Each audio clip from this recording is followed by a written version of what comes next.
한마디로 말해서 네, 오늘은 중소상공인들을 위한 민생 법안 하나 소개해드리겠습니다. 김성애 보좌관의 답정너. 오늘은 크라우드 소싱이라는 경제학 용어에 대해서 살펴보겠습니다. 이완배 기자의 경제의 속살. 오늘은 니콜라이 바이코프의 위대한 왕 소개해드리겠습니다. 정선태 교수의 오늘을 읽는 책. 오늘은 바쁘게 돌아갔던 YTN의 하루에 대해서 말씀드리겠습니다. 정상근 기자의 오늘 미디어. 김용민 브리핑. 잠시 후 시작합니다.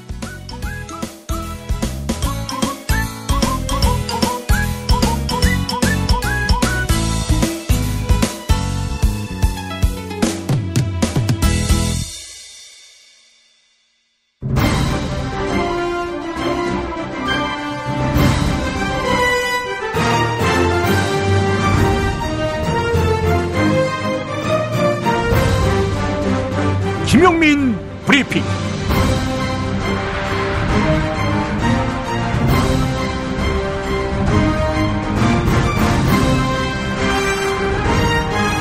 (2018년 1월 9일) 화요일입니다. 노동조합과의 합의를 어겨 논란이 되고 있는 최남수 YTN 사장이 자신의 출근을 저지한 언론노조 YTN 지부에 대해 사교 위반 행위로서 다스리겠다, 이렇게 엄포했습니다. 최남수 사장은 또한 노종면 기자를 콕 집어서 사장의 인사권을 탐내려 한다며 비난했습니다. 최남수 사장의 말 같은 메시지가 관위를 얻었던 때가 있었지요. 이명박근혜 시기입니다. 민주주의나 언론 자유에 대한 개념이 희박한 자들이 득세하던 때, 바로 그 무렵이었습니다. 그러다가 촛불혁명이 벌어졌습니다. 정치 권력은 교체됐고 사기꾼 이명박을, 또 임상병리학 관찰 대상자 박근혜를 대통령감으로 분칠했던 언론의 민낯, 본질도 고스란히 드러났습니다. 언론사 사장의 인사권보다, 또 언론사의 사규보다 더 중요한 가치가 따로 있었으니 그것은 바로 보도의 공정성과 그 공정성을 가능하게 하는 시스템, 리더십, 인재다, 이런 교훈을 얻게 됐습니다. 그런데 YTN 내에 구시대의 단물을 빨던 자들이 해직 기자 사장 후보를 차례로 물먹입니다. 그러더니 저항하는 노조원에게 때려 이러면서 약을 올리던 진실로 보잘것없는 사람, 바로 최남수 씨를 사장에 갖다 앉힙니다. YTN을 이대로 방치하는 것은 YTN을 적폐 세력에게 내맡기는 것이나 마찬가지입니다. 해직 기자들이 완장질한다고 보는 분도 있을지 모르겠습니다. 그러나 완장질이 맞는다면 최남수 사장으로부터 보도국장직을 내정받았을 때 노종면 기자는 조용히 덥석받는 것이 맞았을 것입니다. 쉽고 편하고 안락한 길을 왜 벗어던집니까? 완장질인데. 노종면 기자가 적폐 청산 전선에 나서는 이유, 곱씹어볼 필요가 있습니다. YTN 공채 기자 출신으로 영화평론가로 활동 중인 최광희 평론가의 언급 요약합니다.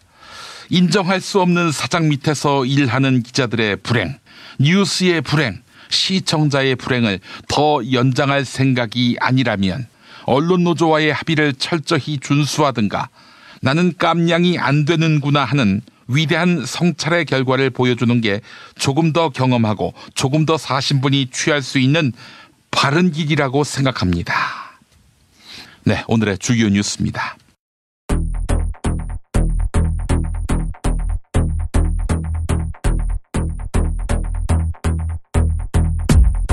문재인 대통령이 최저임금 인상 필요성을 다시 한번 강조했습니다. 또한 3조 원 규모의 일자리 안정기금과 1조 원 규모의 보험료 경감 대책을 조속히 집행하고, 아울러 상가임대료를 낮추는 대책을 마련하라고 주문했습니다. 고용 취약계층이 일자리를 잃지 않도록 하는 조치도 당부했는데요. 어제 청와대 수석비서관 보좌관 회의에서 있었던 문재인 대통령의 발언 들어보시죠. 청와대가 별도의 일자리 안정 점검팀을 만들어서 정부 대책이 현장에서 제대로 집행되고 있는지 점검하는 그런 방안도 검토해 주기 바랍니다. 한일 위안부 합의에 대한 검증을 마친 정부가 오늘 후속 조치를 발표합니다. 정부는 내용과 절차가 모두 잘못된 합의이고 이 합의를 통해 위안부 문제가 해결될 수 없다. 이 점을 다시 한번 강조할 예정인데요. 다만 당장 합의 파기를 선언하거나 재협상을 요구하지는 않기로 했습니다. 또한 일본 출연금 10억에는 반환하지 않고 대신 기관에 예탁하기로 했습니다. 남북이 오늘 아침 10시 판문점에 위치한 우리 측 평화의 집에서 회담을 시작합니다. 남북 수석 대표의 모두 발언만 공개되고 이후 회의는 비공개로 진행되는데요. 회담장이 우리 측 시설인 만큼 내부 CCTV와 마이크를 통해 회담 내용은 서울 상황실을 중심으로 실시간으로 공유됩니다. 빠르면 오늘 남북 합의 사항이 공동 보도문으로 발표될 수 있지만 길어지면 내일 다시 만날 가능성도 있습니다. 2009년 아랍에미리트 원전을 수주한 이명박 정부는 군사 분야 양해객서 3건과 약정 1건 모두 4건을 합의해 줬는데요. 아랍에미리트 유사시 한국이 군사적으로 지원한다 이런 조항이 합의에 포함된 것으로 최종 확인됐습니다. 하지만 군사적 지원을 하려면 파병이 불가피한데요. 파병은 국회 동의가 필요한 부분입니다. 양해각서가 국내법과 충돌한다며 문재인 정부가 손대려 한 지점도 이 부분으로 보입니다.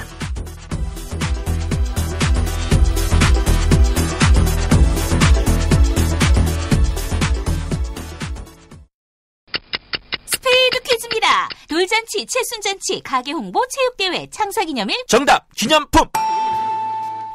문제를 끝까지 들으셔야죠. 이럴 때 사용하는 판촉물이나 기념품, 답례품, 단체 선물 등을 취급하는 전문업체로서 국민을 위해 제대로 일하는 언론과 정당에 후원을 하는 판촉물 전문업체는 어디일까요? 정답! 네피알! 네? 어디라고요? 네피알!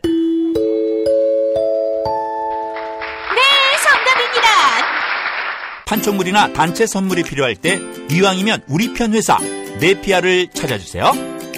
인터넷 검색창에 네피아를 치시거나 032-519-4800으로 전화주시면 친절하게 상담해드립니다. 그런데 상품은 뭔가요? 네피아를 가서 고르세요. 3만 가지가 넘는 물품이 있어요. 한글도 남보다 빨리 깨치고 참 똑똑했는데 갈수록 실력이 뒤처지는 것 같아 걱정이에요. 혹시 초등학교 교과서 본 적 있어요? 어려운 어휘가 너무 많아요. 학교에서는 어휘 개념을 하나하나 설명해줄 시간이 정말 부족하잖아요. 그럼 어떡하죠? 내 아이의 어휘만큼은 내가 책임져야죠. 어휘 공부의 정성. 초등어휘 3000, 초등어휘 5000. 검색창에 초등어휘 3000을 쳐보세요. 태초에 하나님이 술친구물 창조하셨습니다. 어쩐지 하나님이 술만 내리실 리가 없습니다. 자, 오늘 달릴 건데 군뱅이 챙겼지? 맞다, 군뱅이. 야, 내가 한 포 준다. 이거 귀한 거니까 꼭 갚아. 술친구 먹으면 술자리에서 완전 날아다니잖아. 음주 생활의 퀄리티가 달라진다니까. 술친구만 있으면 걱정 없어. 술친굼 공식 쇼핑몰 회원만을 위한 추가 증정 이벤트를 확인하세요. 네이버에 술친굼을 검색하세요. 충남 금산의 넓은 인삼밭. 정성농장을 일군 농부아버지 이정열 씨. 자연은 노력한 만큼 내어준다. 그 자연의 마음을 알기에 정성농장을 더불어 일구는 아들 이성규 씨도 아버지에게 배운 것처럼 정직하고 또 성실하게.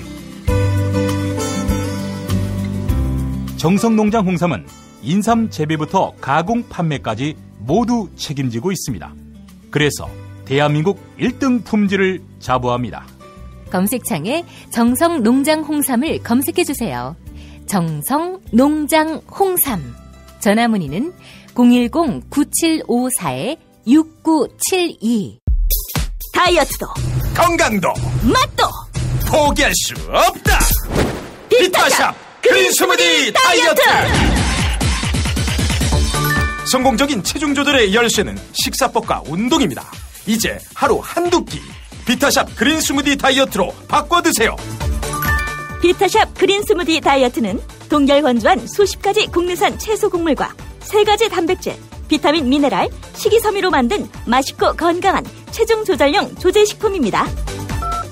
1522-6648 혹은 비타샵을 검색해주세요.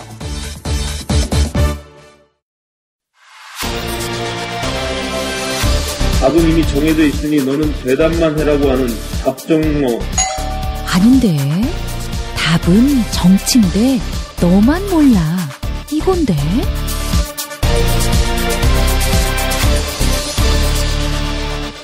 보좌관 김성회의 답정너.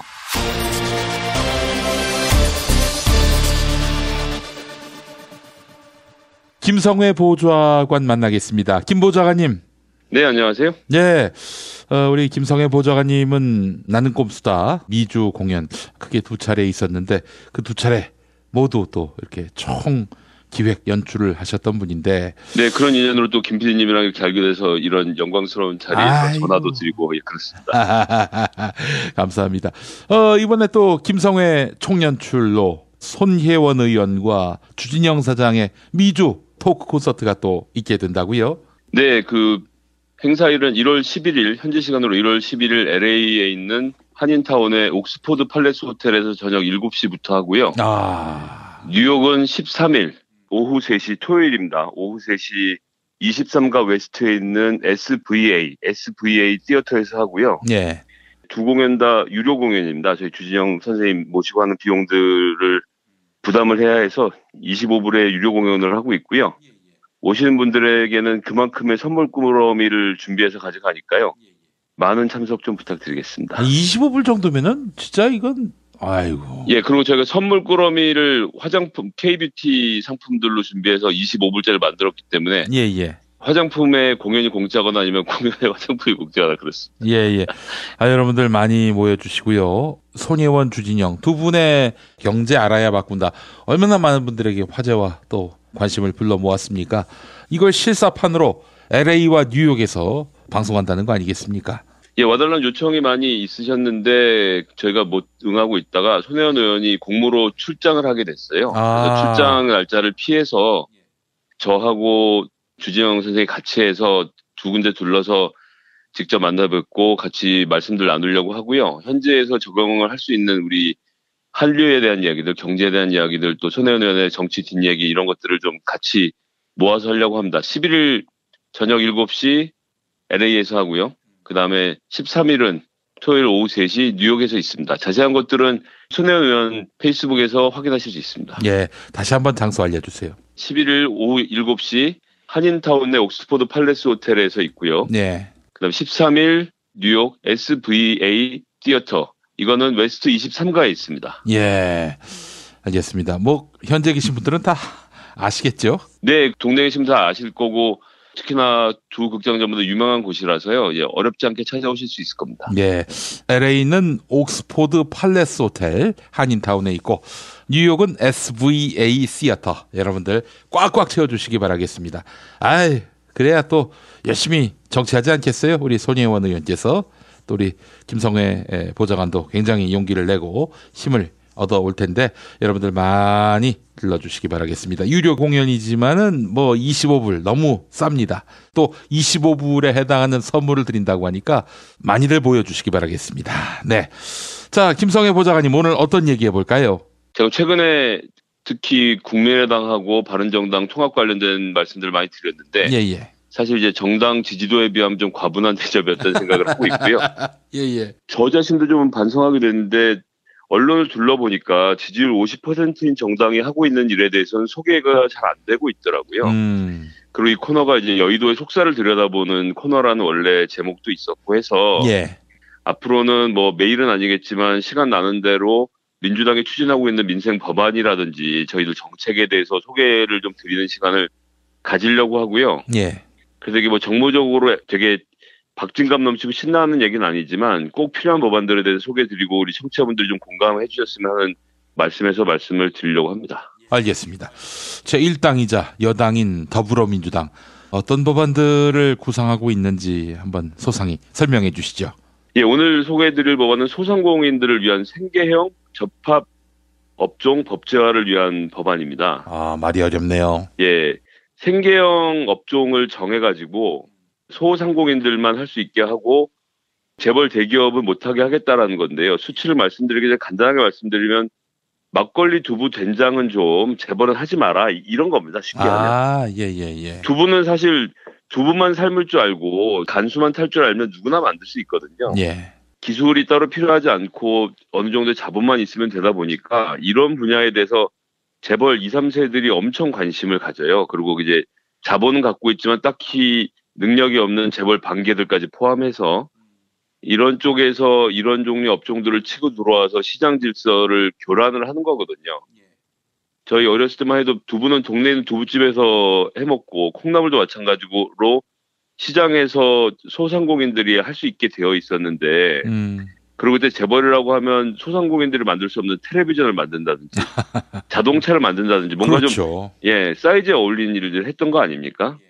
그런데 이제 우리나라를 보면 전체 산업체의 86.4%를 도소매업, 음식점 등 생계역 업종이 차지하고 있고 종사자 수가 37.9%에 달합니다. 그래서 엄청 많고 이 소상공인들이 나라 경제를 떠받치고 있는 가장 큰 기둥 중에 하나거든요. 근데 저희가 이제 막연하게 듣고 있는 대기업들의 골목 상권 침해, 이것에 직접적인 피해를 보고 있는 사람들이 또 이렇기도 합니다. 그런데 지금 보면 대기업 계열사들이 늘어나면서 이 사람들이 자꾸 손대고 있는 게 뭐 막걸리니 조금 전에 말씀드린 두부, 된장, 고추장을 포함해서 아무나 할 수 있는 것, 정말 조금의 기술만 노력만 있으면 할 수 있는 것들을 공장을 차려서 만들고 이런 것들을 저가에 공급해서 시장을 먹으려고 하는 건데요. 자본이 있고 기술이 있고 또 인력이 있는 이런 큰 업체들은 세계와 싸울 수 있는 큰 도전을 해야지 이런 작은 일들에 매달려 있으면 안 된다고 생각을 하거든요. 그러나 중소상공인들을 법으로 보호하지 않으면 이런 쪽에 마구잡이로 침해 들어오는 대기업의 횡포를 막을 수가 없어요. 그래서 이 법안을 뭐 이제 이훈 의원도 내고 또 저희 원내대표인 우원식 의원도 냈는데 우원식 의원은 특히 을지로위원회 활동을 하면서 본인이 느낀 바가 이제 많았기 때문에 이런 법안들을 내고 지금도 열심히 홍보를 하고 있는 중인 겁니다. 그래서 이 법안이 통과되면 이런 골목 상권을 침해하는 품목들을 정리를 해서 대기업들이 특정 품목에 대해서는 생계형 적합업종으로 결정이 난 것에 대해서 대기업이 만들지 못하게 하고 중소상공인들이 자유롭게 만들어서 시장 경쟁력을 높이려고 하는 것입니다. 그래서 대선 당시에는 또 중소상공인들이 중요한 표잖아요. 그렇죠. 이 당시에는 자유한국당도 그렇고 민주당도 그렇고 이와 관련돼서 정책을 내겠다라고 공약을 내놨었습니다.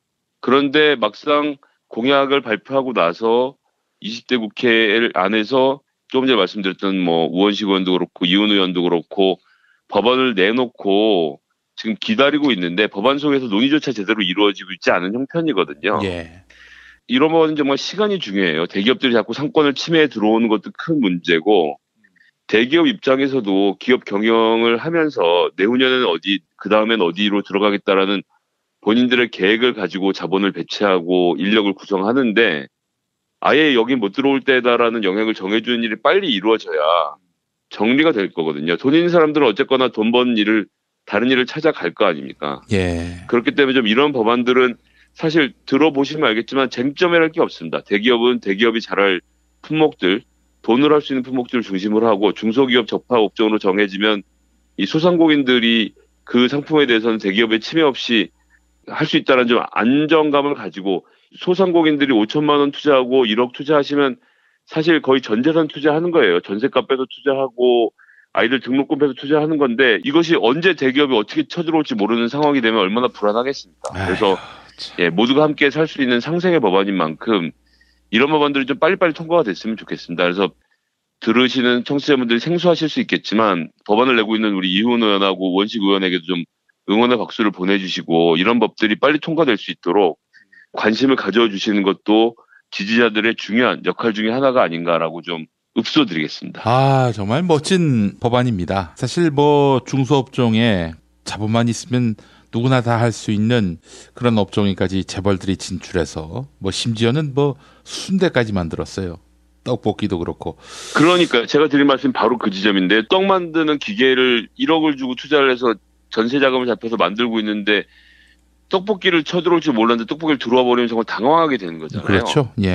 그런 데 있어서 만약 이런 법이 있어서 중소상공인들도 내가 발 뻗고 누울 자리가 어딘지를 알게 만들어주는 것, 대기업도 투자할 수 있는 데와 아닌 데를 알 수 있게 해주는 것은 모두에게 이득이 되는 법안이라고 생각을 하기 때문에요.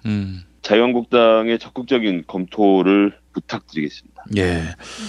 저는 뭐 다른 것도 문제지만은 이 재벌들이 정당에까지 진출한 건 상당히 문제가 있다. 과거 통일국민당을 얘기하는 게 아니라 바로 자유한국당을 얘기하는 겁니다. 이 재벌들의 이익만을 대변하니까 재벌이 진출한 것 아니냐라는 그 의구심을 자아내는 거 아니겠어요? 네, 그렇습니다. 근데 이건 또 사실 재벌 메이저도 아니고 마이너들이 주로 2세, 3세들이 자기 아이템 없는 사람들이 무슨 동네 빵집을 내네 이러면서 계속 지금 중소상공인들 괴롭히는 예 중에 하나인 거거든요. 그래서 이런 부분에 대해서 좀 잘 봐주셨으면 좋겠고 이런 법안들을 좀 빨리빨리 쟁점이 있을 법안이 아니니 통과가 됐으면 좋겠다라는 바람을 가져보는 거죠. 이게 지금 무슨 이유로 지연하고 또 거부합니까? 논의 순서를 안 올려주는 거죠. 그게 가장 간단한 법. 그러니까 딱히 반대할 이유가 없을 경우에는 다른 걸 먼저 하자고 해서 밀어넣는 것이 전형적인 방법인데요. 예. 그렇기 때문에 우리 지지자들에게도 먼저 말씀드리고 호소드리는 것이 우리 당 사람들이 더 관심을 가지고 이런 법안들이 있구나는 아는 과정이 필요하고 그래서 우리가 먼저 더 강하게 주장하고 게다가 이제 이거 원내대표가 발의해놓고 추진하고 있는 법안인데 그럼에도 불구하고 쉽지 않은 것이거든요. 그렇기 때문에 이건 추진만 되면 반대를 하지 못할 법안이라고 생각을 해서 전 통과가 빨리빨리 될 거라고 보는 거라서 말씀을 드린 것이고요. 그런 과정을 통해서 법안이 통과되면 우리 시민분들이 정말 피부로 느끼시고 이거 좀 좋아지는구나 이런 생각이 드시는 법안들 제가 좀 많이 소개드리고 빨리빨리 통과되도록 그렇게 했으면 좋겠다라는 말씀을 드리고 싶었었던 겁니다. 하여간 일상에 도움이 안 되는 자유한국당입니다. 정말. 네네. 근데 이제 이런 상상도 해봐요. 더불어민주당만 있다면 의회에 어떻게 될까요? 이거 뭐 아무 내용도 맥락도 없는 그냥 상상인데. 그렇게 되면 또 그 안에서 전 분화가 일어날 거라고 보고요. 지금 저희 당 의원들도 굉장히 다양한 스펙트럼을 갖고 있거든요. 예. 그렇기 때문에 자유한국당 같은 수구 꼴통이 없는 상태에서 보수와 진보로 자연스럽게 그룹들이 나뉘어지면서 또 정책적으로 대결을 할 수 있게 될 거라고 이렇게 생각을 합니다. 예. 그리고 또 하나 더 말씀드리고 싶은 것은 예. 오늘 또 문재인 대통령께서 최저임금 인상 관련돼서 언급을 하셨잖아요. 이게 왜 중요하냐면 최저임금이 실제로 올라서 1월 1일부터 적용이 됩니다. 그렇게 해서 많은 또 중소상공인들이 고통을 호소하시기도 하고 그 고통을 뻥튀겨서 보수 언론에서 흔들고 있는 상황인 거죠. 그런데 물가가 올라서 걱정이니 뭐니 하지만 경제가 돌아가려면 물가도 오르고 정당한 가격을 받고 그것들이 소비가 되는 구조가 만들어져야 하는 거거든요. 그렇기 때문에 최저임금이 오르는 초창기에 있는 이런 문제들에 대해서 걱정을 하고 있는 타이밍에 나왔는데 대통령이 오늘 말씀하신 이런 내용들은 확고하게 가겠다. 최저임금 인상은 소득 불평등과 저임금 노동자의 인간다운 삶을 위해서 반드시 해야 될 정책이라는 점을 못을 박은 거예요. 저는 이 못을 박음으로 인해서 정부 내에서의 혼선이 좀 사라지길 기대해 보고요. 단기적으로는 당연히 영세 자영업자나 중소기업이 인건비가 늘어나서 부담을 느낄 수 있습니다. 하지만 그런 어려움하고 부담을 최소화하기 위해서 이미 노동자 1인당 월 13만 원으로 총 3조 원 규모의 일자리 안정기금도 마련은 되어 있고요. 그다음에 사회보험에 신규로 가입하는 노동자 1인당 월 22만 원, 총 1조 원 규모의 사회보험료 경감 대책도 준비 중에 있습니다. 아무런 대책 없이 하는 것이 아니고 또 중소상공인 여러분들께서는 이런 것 관련돼서 관련 부처에 문의를 하시고 도움을 얻으시면 얻을 수 있는 여러 가지 정책적 혜택들이 있거든요. 이런 혜택들을 좀 잘 누리시면서 필요한 부분들을 채워주고 정말 최저임금이라는 것이 죽지 않을 정도로 버는 돈이 최저임금인 겁니다. 예. 정상적으로 하면 생활임금 수준으로 받아야 일을 할 수 있게 되겠죠. 물론 그러려면 중소상공인 우리만 죽으라는 얘기냐라고 하시지만 노동자들이 돈을 벌어야 그 돈을 와서 쓰는 거거든요. 편의점의 알바비가 오르는 것이 문제가 아니라 편의점뿐만 아니라 모든 국민들의 소득이 올라서 누구나 편의점에 와서 집 퇴근길에 맥주를 한 캔 살까 두 캔 살까 고민하지 않고 4캔 정도는 집어들고 갈 수 있어야 편의점의 매출도 오르고 서로 경제가 나아진다는 것은 잘 아시는 영역일 겁니다. 그렇기 때문에 대통령이 이 문제에 대해서 관심을 가지고 집중적으로 집행하겠다는 것을 좀 믿어주시고요. 초창기 부작용들을 좀 잘 극복해 나가면 임금을 많이 받고 그 돈이 또 시장에 풀리는 선순환의 구조가 만들어질 거라 이렇게 생각을 하고 있습니다. 예, 알겠습니다. 요즘 조선일보가 최저임금 갖고 굉장히 시비를 많이 걸어요. 인상했다고. 인상하니까 물가가 오르고 부부가 견우직녀처럼 노동자 해고하고 자기들이 점포를 24시간 지키고 그래놓고 원가 올리지 않으면 우리 망하라는 얘기냐라는 또 항변도 구체적으로 소개하고 참 열심입니다. 요즘 조선일보가. 지금 말씀하신 그런 부분들에서 가장 돈을 많이 차지하고 있는 부분은 사실은 임대료입니다. 임대료가 관리 가능한 수준을 벗어나서 지금 폭증을 하고 있기 때문에 모든 상공인들이 상처를 받고 있는 거거든요. 그렇기 때문에 대통령도 오늘 얘기를 강조해서 했지만 영세 사업자들이 임금보다 더 큰 압박을 받고 있는 상다 임대료 부담을 낮추기 위한 대책들을 빨리 만들어 달라고 한 거고, 저희가 상과 관련돼서는 임대소득을 포함해서 지금 우리나라의 조물주의 건물주라는 말이 나오는 얘기는 뭐냐면요. 기업하는 것보다 건물주 하는 게 돈을 더 많이 벌고 편하게 번다는 얘기입니다. 그런데 원래 사업이라는 것은 자기가 아이디어를 가지고 열심히 해서 돈 버는 사람이 제일 많이 벌어야 되는 거거든요.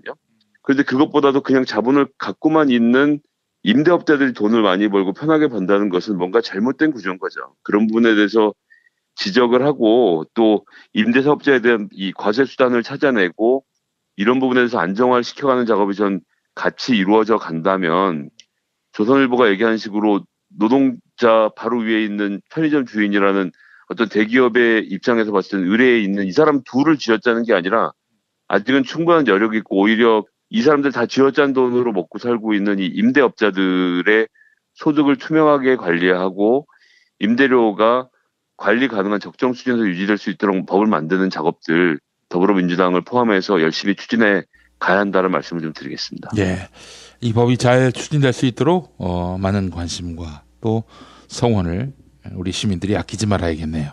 네네. 예, 알겠습니다. 김성회 보좌관님 말씀 잘 들었습니다. 네, 감사합니다. 김용민 브리핑 뉴스 듣기 능력평가 정답 맞히신 분들에게 드리는 상품 소개해드립니다. 정답자에게는 도서출판 이김에서 협찬해주신 신간 양육가설을 보내드립니다. 특수하게 성공한 몇몇 아이의 성공은 부모의 뒷바라지 때문으로 비춰지며 아이의 실패는 곧 부모의 과실로 평가받는데요. 신간 양육가설에서는 오히려 아이가 또래 집단을 통해 사회화된다고 주장합니다. 영국 경제전문지 이코노미스트에서 우수도서로 선정한 도서 양육가설에 많은 관심 부탁드립니다. 다른 정답자에게는 애주가들이 한 아이템 술친굼 한 박스 보내드립니다. 검색창에서 술친굼을 찾아주세요. 금요일 정답자 가운데 한 분에게는 남도 먹거리에서 협찬하는 식품꾸러미 상품 선물해드립니다. 인터넷 주소창에 남도먹거리.kr을 입력해주세요. 금요일 정답자 가운데 다른 한 분에게는 골반 보정 속옷 바디로직 리포머 팬츠 보내드립니다. 포털 사이트에서 바디로직을 검색해주세요. 금요일 정답자 가운데 다른 한 분에게는 머문빌리지 이용권 격주로 보내드립니다. 총 3,000평의 대지와 건물 2동을 오직 한 팀에게만 서비스합니다. 애청자 여러분의 성원에 힘입어서 일요일과 평일에 가격을 대폭 낮춘 머문빌리지 할인 행사를 진행하고 있습니다. 포털 사이트에서 머문빌리지를 찾아주세요. 클로징에서 사연이 소개된 분에게는 별을 따다 구운 과자에서 만든 강릉 두부도넛 선물해드립니다. 주문 전화 0336462668 인터넷 주문 베이킹파워.co.kr입니다. 팟빵 게시판에 사연과 함께 이메일 올려주세요. 김용민 브리핑 뉴스기 능력평가 오늘도 많은 참여 부탁드립니다.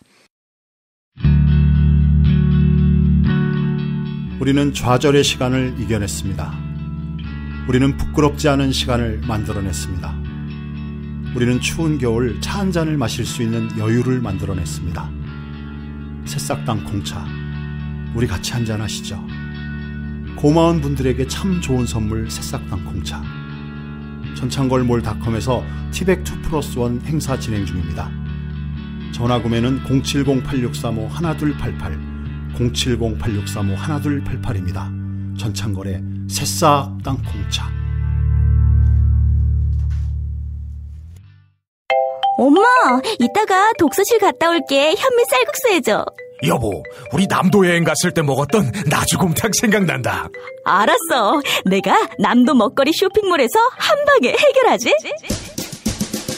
남도 먹거리 쇼핑몰의 국민건강 프로젝트. 전통 방식 그대로 100% 한우 나주곰탕과 현미 쌀국수로 가족의 건강을 책임집니다. 남도 먹거리의 특판 4종 세트를 만나보세요. 다음 포털에서 남도 먹거리를 검색하시거나 주문 전화 1544-1669 1544-1669로 전화주세요.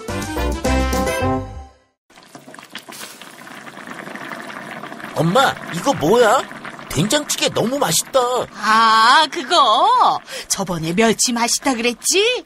바보 멸치에서 국물팩이 새로 나왔다기에 그걸로 국물을 내봤지. 솜씨 좋은 엄마가 센스까지 있으시네. 100% 국내산 천연 재료로 만든 바보 국물팩. 바보 저염 멸치와 새우 중 가장 맛있는 중화새우를 넣어 단맛과 깊은 맛이 깔끔하게 우러납니다. 무염 바보 멸치와 바보 국물팩은 포털에서 바보 멸치를 검색하시거나 02-587-3599로 전화주세요. 운전자를 위한 꿀팁 7,000원 운전자 보험 카페. 알고 계세요? 교통사고가 나면 형사합의금, 벌금, 변호사 비용 이거 자동차 보험에서는 보장 못해요. 운전자 상해까지도 책임져드리는 7,000원 운전자 보험 카페. 버스, 택시, 트럭 등 영업용 차량 운전자를 위한 12,500원 운전자 보험 카페도 있습니다. 실손, 부모님 건강, 자녀 보험도 안내해드립니다. 02849-9730 연중 무휴라 언제든 02849-9730.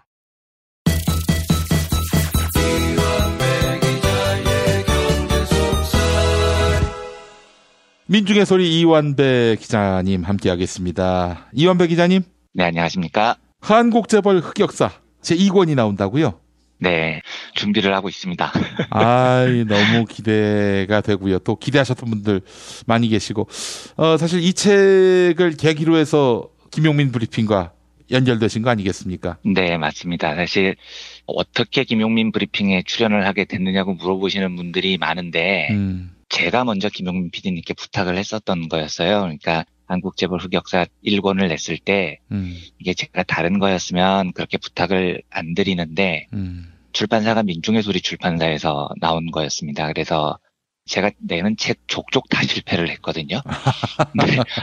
더 실패를 해도 상관이 없는데 저희 민중의 소리가 워낙 영세한 곳이고 여기까지 실패를 해서 회사에 누가 되고 싶지 않아서 어떻게 해서든지 초판은 팔아서 회사에 누가 안 됐으면 하는 생각에서 이제 김용민 PD님께서 하셨던 그 당시엔 브리핑이 없었던 관훈 나이트클럽에 책 홍보를 할 시간을 한번 달라고 부탁을 드려서 제가 거기서 방송을 시작을 했었죠. 예, 아이고 참 저에게는 너무나 큰 귀인이십니다, 우리 이완배 기자님. 저야말로 정말 김용민 PD님과 청취자분들께서 갑자기 어느 날 도둑처럼 훅 하고 나타나신 제 인생의 귀인 분들이신 거죠, 저한테. 별 말씀도 하십니다. 자, 우리 이완배 기자님이 이제 2권을 쓰시는데 많은 분들이 응원해 주시고, 아니 뭐 가능하다면 클라우드 펀딩도 어떨까 하는 생각도 들었고요. 네. 저 같아도 네. 뭐 당장 2권 사겠어요. 여러 권. 예. 정말요, 감사합니다. 이 책이 또 민중의 소리에게 도움이 될 수 있다고 하니 더더욱 뜻도 깊고요. 네, 그렇게 말씀해 주시니 너무 감사하고요. 책이 완성이 되면 한번 따로 말씀을 드리는 기회를 주시면 한번 말씀을 드리도록 하겠습니다. 우선 약속을 김용민 브리핑 특집 공개 방송으로 북 콘서트 한번 하시죠. 네, 뭐든지 하겠습니다. 알겠습니다. 근데 1권은 이제 현대자동차하고 삼성 이야기였다면은 2권은 뭡니까? SK하고 롯데 이야기입니다. 이거 참 아주 재밌죠, 진짜. 네. 예. 프로그로 우케 얘기도 한번 해주시면 좋겠네요. 네, 안에 어떻게든 하나 끼워 넣을 생각입니다. 네. 그래요. 망나니들 얘기도 한번 좀 소상히. 네, 우케가 4대 재벌과 같은 책에 등장하는 영광을 제가 우케에게 드리겠습니다. 알겠습니다. 기대가 되겠습니다. 우리 우케가 또 그래서 나온 책을 전부 다 사서 어디다 은닉을 하면 참 좋겠다는 생각도 들고요. 예. 네, 자 오늘 이완배 기자님하고 어떤 이야기를 나누게 될지요? 예, 조금 전에 크라우드 펀딩 이야기도 해주셨는데 오늘은 크라우드 소싱이라는 특이한 경제학 용어 공부를 좀 해볼까 합니다. 이 용어가 생각이 난 이유는 굉장히 좀 뜬금이 없는데요. 지난 주말에 유조선 충돌 사고가 하나 있었죠. 예. 그러니까 한화토탈이 임대한 유조선이라는 보도가 나와서 저도 좀 놀랐는데 나중에 정확히 보도가 정정된 걸 보면 하나토탈이나 우리나라하고는 관계가 없는 유조선이었고요. 이란 국영 유조선 회사가 임대한 배라고 합니다. 그런데 중국 동부 해안에서 유조선이 화물선하고 충돌을 해서 불타버렸다 뭐 이런 소식이 전해졌어요.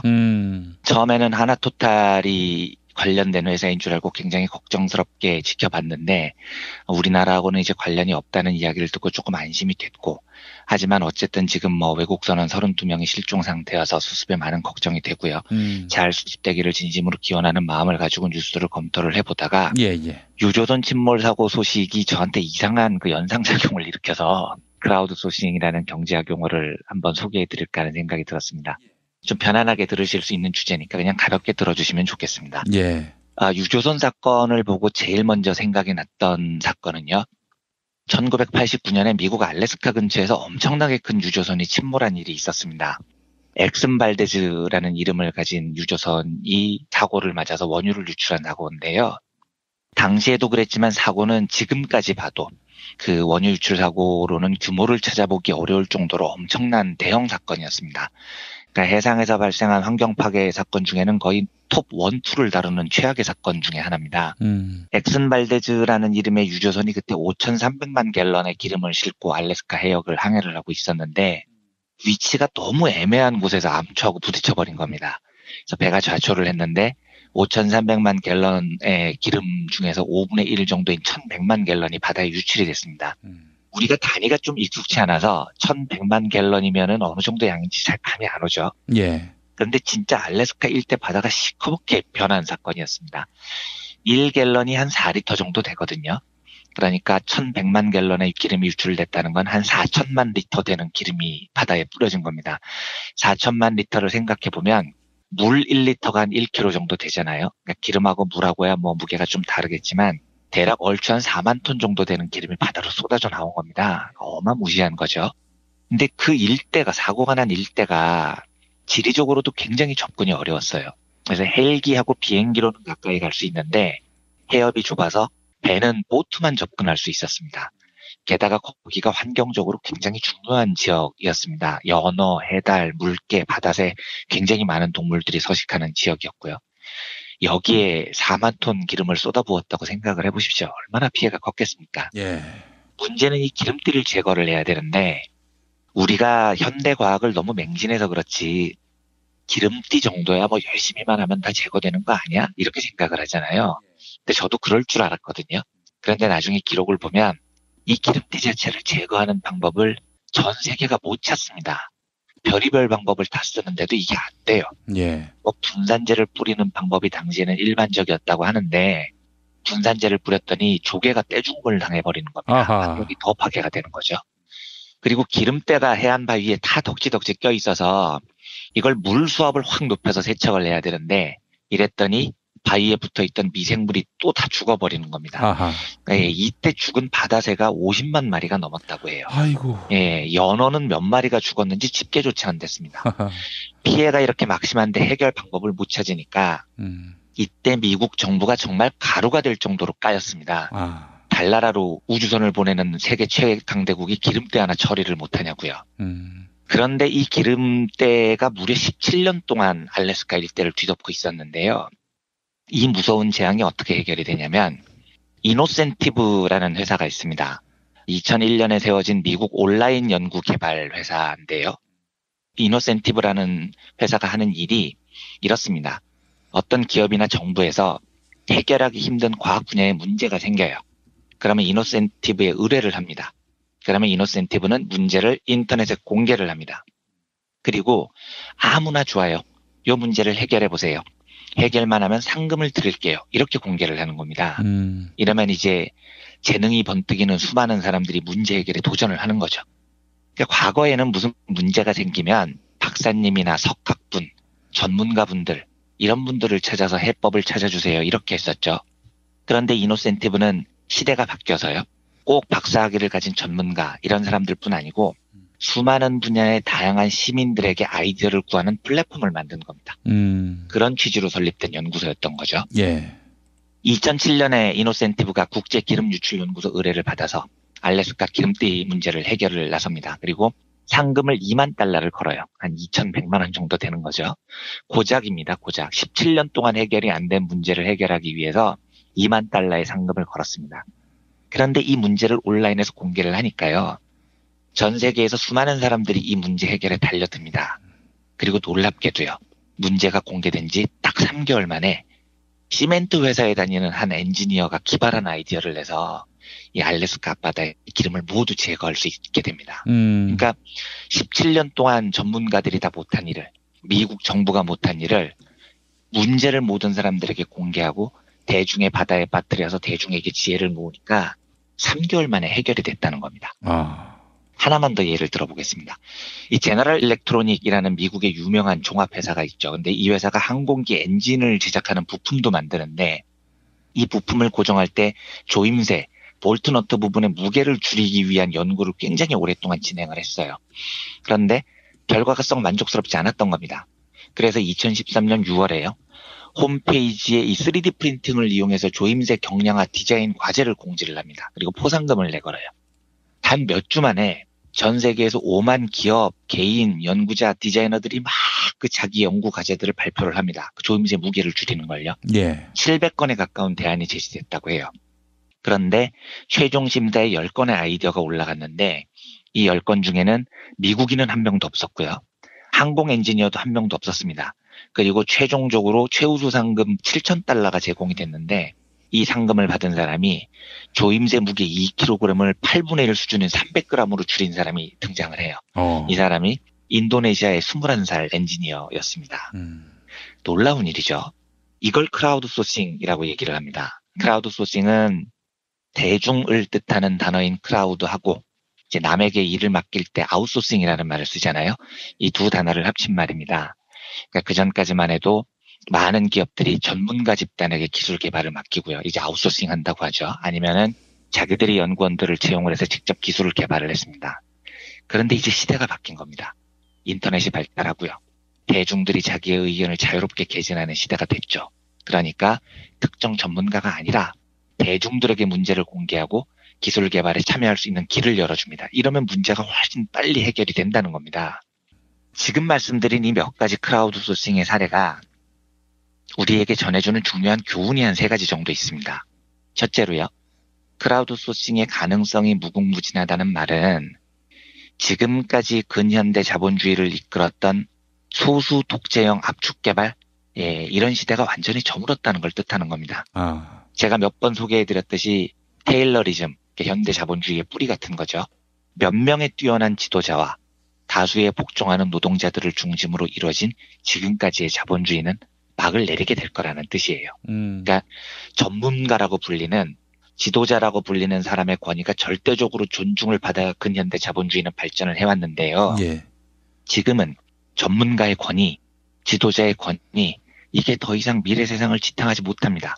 그러니까 박사학위 가진 수천 명 전문가들이 머리 싸매고 17년 동안 연구해도 안 나오는 해답을 대중들에게 공개를 하니까 3개월 만에 해결이 되죠.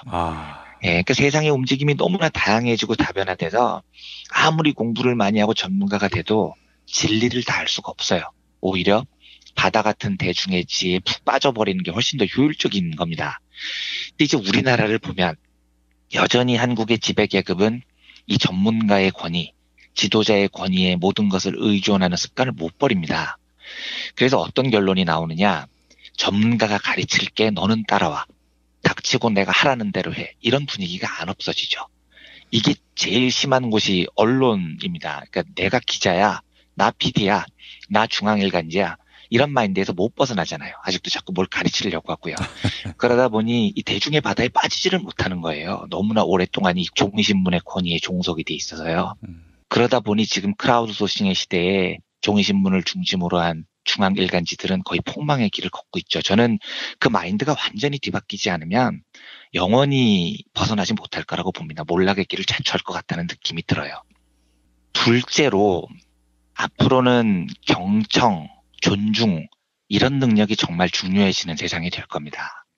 크라우드 소싱은 대중에게 아웃소싱을 하는 거예요. 그러니까 대중에게 문제 해결을 공손히 부탁하는 겁니다. 근데 이게 되려면 경청과 존중의 능력이 정말 필요합니다. 누가 어떤 이야기를 하건, 어떤 신분의 사람이 말을 하건 존중하고 들을 수 있어야 돼요. 근데 이제 우리나라 대기업 문화를 보면 아주 요원하죠. 중간 관리자 정도만 돼도 아랫사람을 진짜 아래에 있는 사람으로 생각을 하죠. 그래서 경청하고 존중하는 게 아니고 늘 평가하고 지도하려고 합니다. 여전히 소수의 관리자가 기업을 이끌 수 있다고 믿는 거죠. 제가 과거에 한번 소개를 해드린 적이 있는 일화인 것 같은데요. 지금 그 스마트폰 시장이 크게 구글이 만든 안드로이드 진영하고 애플하고 이렇게 양분돼 있습니다. 그래서 세상의 스마트폰 절반은 안드로이드라는 운영체제를 쓰고 있고요. 절반은 애플이 만든 운영체제를 씁니다. 그런데 이 안드로이드 운영체제를 만든 사람이 스티브 잡스와 함께 21세기 최고의 천재로 꼽히는 앤디 루빈이라는 사람입니다. 이 앤디 루빈이 2004년에 한국을 방문한 적이 있어요. 자기 돈으로 비행기표를 끊어서 한국을 찾았습니다. 당시에 루빈은 안드로이드를 만드는 아주 작은 벤처기업의 사장이었고요. 그런데 루빈이 자비로 한국을 찾아서 어디를 찾아갔냐면 삼성전자를 찾아갑니다. 그리고 우리 안드로이드 만드는 회사인데 우리 회사를 인수해라 라고 루빈이 제안을 해요. 그러니까 삼성이 이때 안드로이드를 샀으면 지금 스마트폰 운영체제는 애플과 구글이 아니라 애플과 삼성이 양분을 하고 있었겠죠. 쉽게 말하면 삼성에게 복이 제 발로 걸어 들어왔는데 넝쿨째 굴러 들어온 건데 삼성이 이제 그걸 못 받아들인 겁니다.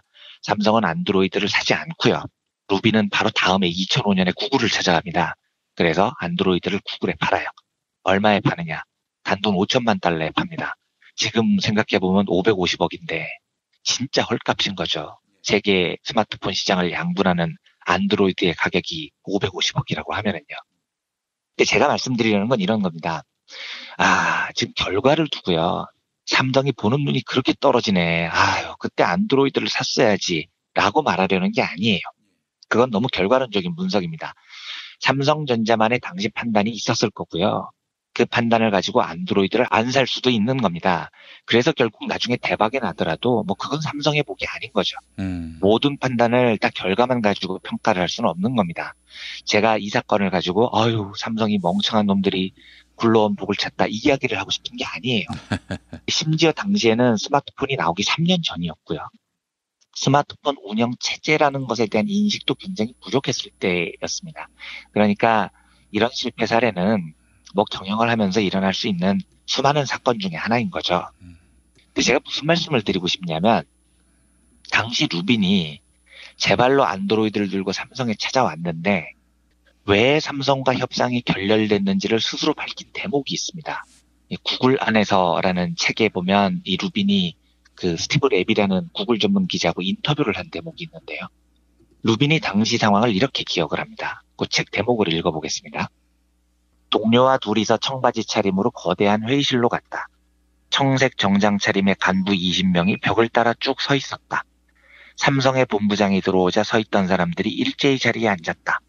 본부장은 우리의 프리젠테이션을 지켜본 뒤 웃음을 지으며 당신 회사는 8명이 일하는군요. 우리는 그 분야에서 2,000명이나 일하고 있는데요. 라고 말했다. 그리고 이후 그 협상은 가격에 관한 이야기도 오가지 않은 채 결렬되고 말았다. 이렇게 적어요. 이 분위기가 짐작이 가시나요?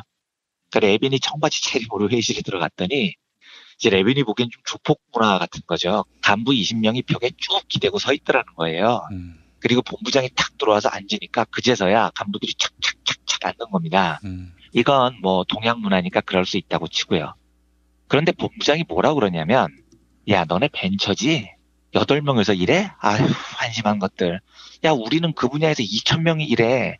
이 한마디를 하고 나갔다는 겁니다. 그 뒤로 누구도 그 본부장한테 저거 한번 해볼 만합니다 라고 말을 못했다는 거죠.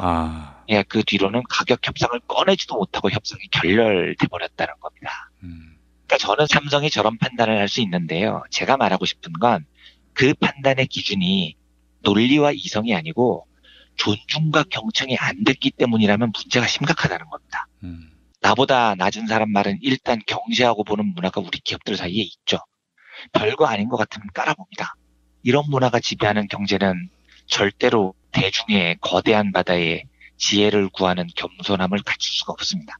그런데 세상은 바뀌어서 크라우드 소싱 같은 방법으로 대중의 거대한 바다로부터 지혜를 얻어서 쭉쭉 앞으로 나가는데 우리는 소수의 지도자가 세상을 이끌 것이라는 환상에 젖어서 퇴보를 거듭하면 우리 미래 경제는 암당한 거죠.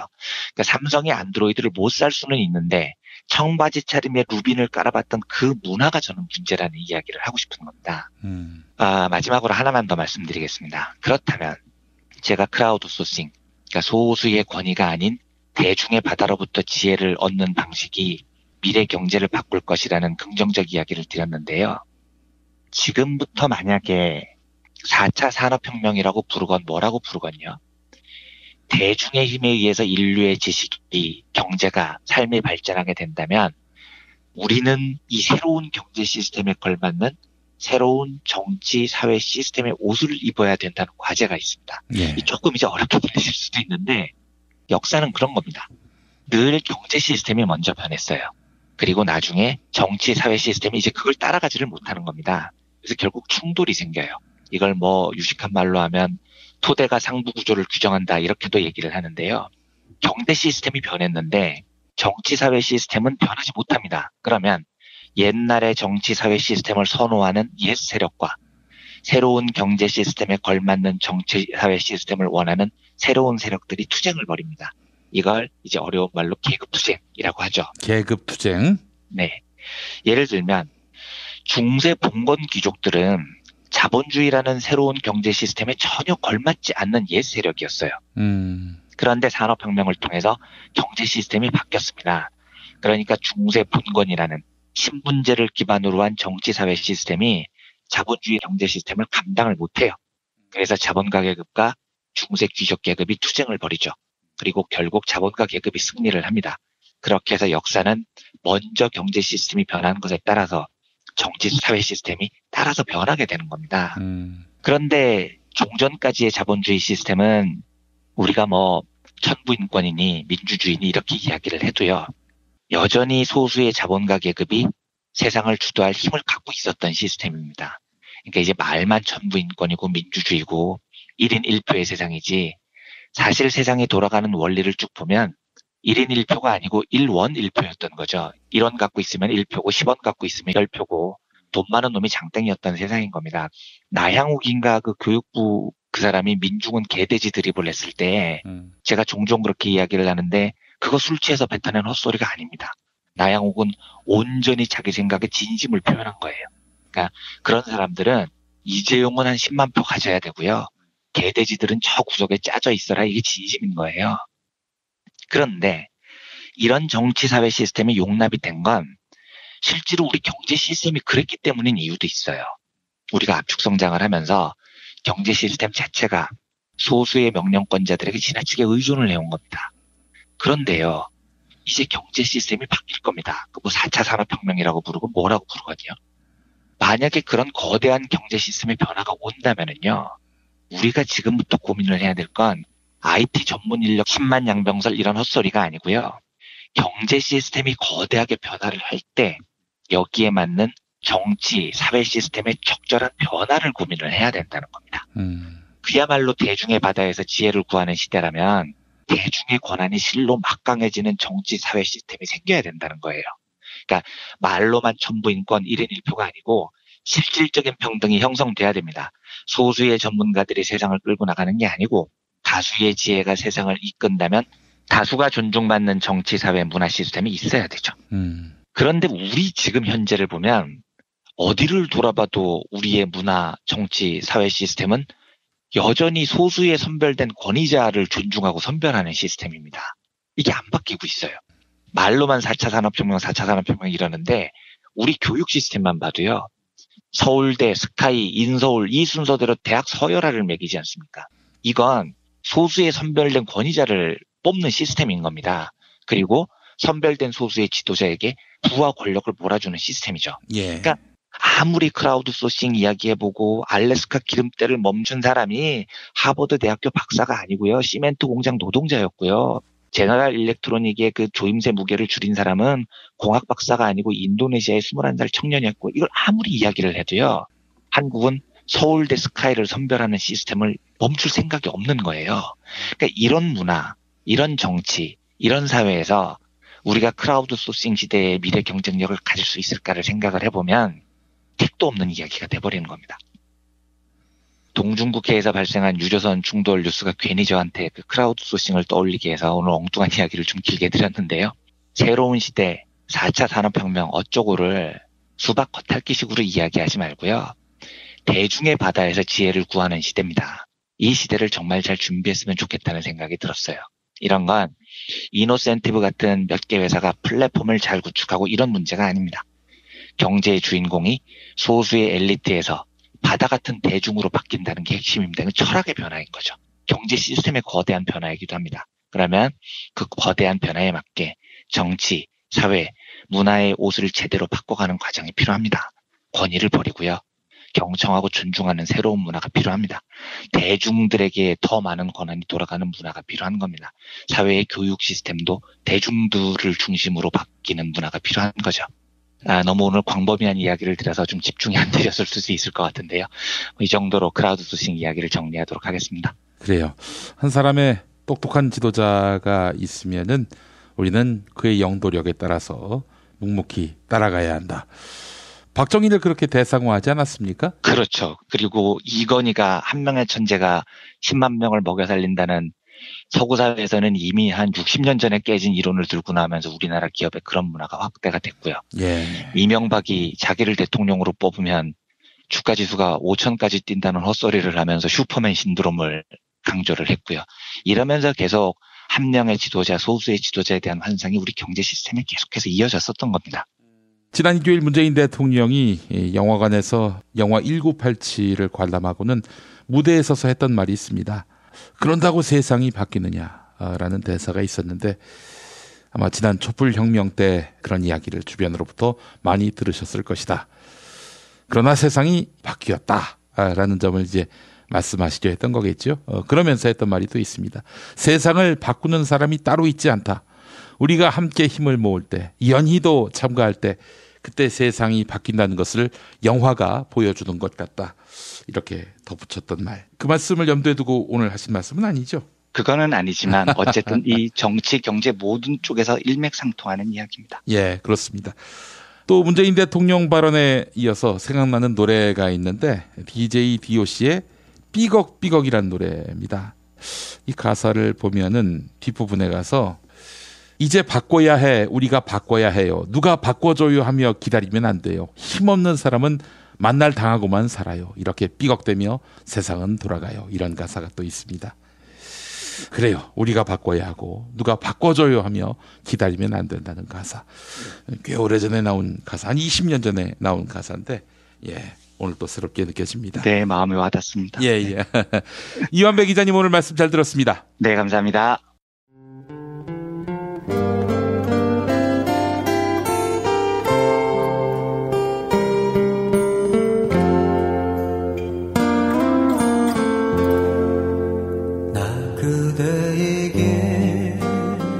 뜨거운 여름이 가고 어느새 찬바람이 옆구리를 스치면 왠지 뜸해졌던 그리운 친구 생각나시죠? 몇 년 만에 만나도 바로 어제 본 것 같은 말 안 해도 내 마음 누구보다 잘 알아주던 속 깊고 다정한 친구 다 있잖아요. 마치 민중의 소리 같은? 이렇게 마음 맞는 친구랑 뜨거운 국물에 소주 한 잔이면 같이 할까요? 당신의 든든한 절친 민중의 소리가 오늘도 당신을 응원합니다.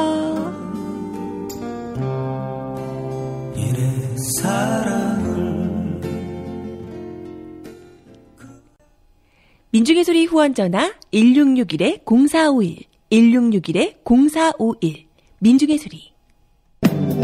진실은 반드시 밝혀진다고. 무엇이 진실입니까? 대통령이라고 하는 지위를 진실을 밝히지 않는 데에 역이용해서. 김보영 아나운서가 함께합니다. 아프니까 팩트다. 안녕하세요. 아프니까 팩트다 김보영입니다. 정부가 공무원의 시민단체 경력을 호봉에 반영하기로 했습니다. 사회적 가치 실현을 위해 힘쓴 경력을 공무원의 호봉으로 인정해줘야 한다. 이런 취지인데요. 이번 자유한국당이 반발하며 원점 재검토를 촉구하고 있습니다. 또한 소관 상임위인 국회 안전행정위원회에서 철저하게 따지겠다며 으름장을 놓았는데요. 지난주 금요일 자유한국당의 원내대책회의에서 있었던 김성태 원내대표의 발언 들어보시죠. 네, 문재인 정권이 드디어 시민단체 공화국을 만들겠다는 선포를 했습니다. 문재인 정권의 청와대와 내각에 입성한 시민단체 출신 인사들에게 국민 혈세를 갖다 바치겠다는 발상이 아니고서는 우리 국민들이 감당을 해내지 못할 것입니다. 하지만 이번 제도는 이명박 정부 시절인 2012년에 처음 도입된 것으로 확인됐습니다. 2012년 정부는 공무원 보수 규정을 개정하면서 법인이나 단체 또는 민간 기업체에서 동일한 분야의 업무에 종사한 경력을 호봉에 반영하도록 한 것입니다. 이 과정에서 실제로 여성단체 출신이 여성가족부에 채용되면서 호봉을 인정받은 사례도 있었습니다. 지난주 목요일 새 개정안을 내놓으면서 이러한 사실을 설명하지 않아 논란이 확산되자 인사혁신처가 이 같은 해명 자료를 내놨는데요. 인사혁신처는 이번 개정이 지나치게 불합리한 차별이라는 지적을 개선하려는 취지다 이렇게 설명했습니다. 동일 분야에서 일한 시민단체 경력은 이미 공무원 호봉에 반영되지만 공익 증진을 위해 비영리 민간단체에서 상당 기간 근무한 경우라도 동일 분야가 아니면 호봉을 전혀 인정받지 못하기 때문입니다. 한편 자유한국당 함진규 의원은 코드 인사이자 도를 넘는 제 식구 챙기기로 비난받아 마땅하다. 이렇게 이번 공무원 보수규정 개정안을 비판했는데요. 하지만 행정안전부에 등록된 비영리 민간단체는 모두 14,000여 개로 진보단체와 보수단체가 모두 섞여 있습니다. 또한 인사혁신처는 시민단체 경력을 호봉으로 인정할지 여부는 기관별로 운영하는 호봉경력평가심의회에서 결정하게 된다고 설명했습니다. 지금까지 아프니까 팩트다였습니다. 일하는 사람들의 정치 시대를 여는 민중당, 민중의 직접 정치를 실현하는 민중당, 광장의 주인에서 정치의 주인으로 민중당, 민중이 행복한 나라 민중당. 안녕하십니까. 민중당 상임공동대표 김창환입니다. MB고속과 적폐청산, 민중당이 앞장서겠습니다. 민중당. 야, 너 홍어 판다 그랬지? 팔지. 근데 홍어가 진짜 그렇게 몸에 좋아? 아니, 끝내준다니까. 우리 엄마 관절염인데? 홍어. 나 숙취는? 홍어. 마누라 다이어트는? 홍어. 큰 이모 변비? 홍어. 작은 형 소화불량은? 홍어. 여동생 피부? 홍어. 큰 누나 주름? 홍어. 명절 때 선물은? 홍어라니까. 근데 비싸지? 열나 싸고 열나 맛있는 홍어가 있다니까. 어디? 알싸한 홍어. 1599-6456.com 혹은 1599-6456 전화 주문도 가능합니다. 골반 잡자 바로 잡자 바디로직, 허리 통증 바로 잡자 바디로직, 몸매 교정 바로 잡자 바디로직, 자세가 좋아지는 골반 교정 타이즈 바디로직. 검색창에 골반 교정 바디로직. 삐딱한 남성 골반 허리에도 역시 바디로직입니다. 바디로직의 효과를 못 느끼셨다면 100% 환불해드립니다. 자세한 환불 조건은 홈페이지를 참조하세요. 납득이 안 돼, 납득이. 왜? 응? 그냥 먹지? 좋아? 묻지도 따지지도 않고 섭취하는 유산균과의 이별 선언. 미궁 유산균 사랑. 너를 위한 헌정 유산균, 나를 위한 적중 유산균. 매일매일 너에게, 빵빵한 너에게, 민감한 너에게, 약해진 너에게 유산균 사랑 4종 출시. 지금 검색창에 미궁 유산균 사랑을 검색하세요.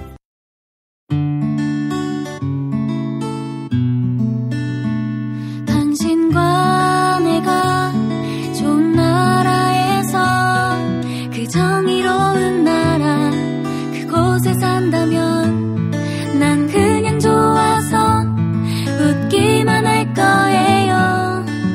당신의 뉴스 보좌관 김용민 브리핑.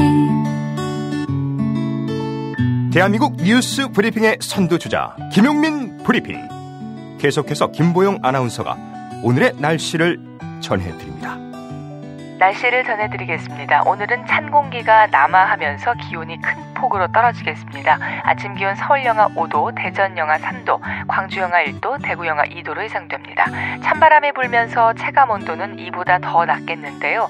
낮 기온은 서울 영하 1도, 춘천 영하 1도, 전주 2도, 부산 6도를 나타내겠습니다. 또한 오늘 밤부터 내일까지 곳곳에 눈이 오겠습니다. 서해안에는 10cm 이상의 많은 눈이 쏟아지는 곳이 있겠습니다. 미세먼지 농도는 전국에서 아침에 보통, 낮에는 한때 나쁨 단계를 나타낼 전망입니다. 여기는 대한민국 브리핑 1번지 김용민 브리핑입니다.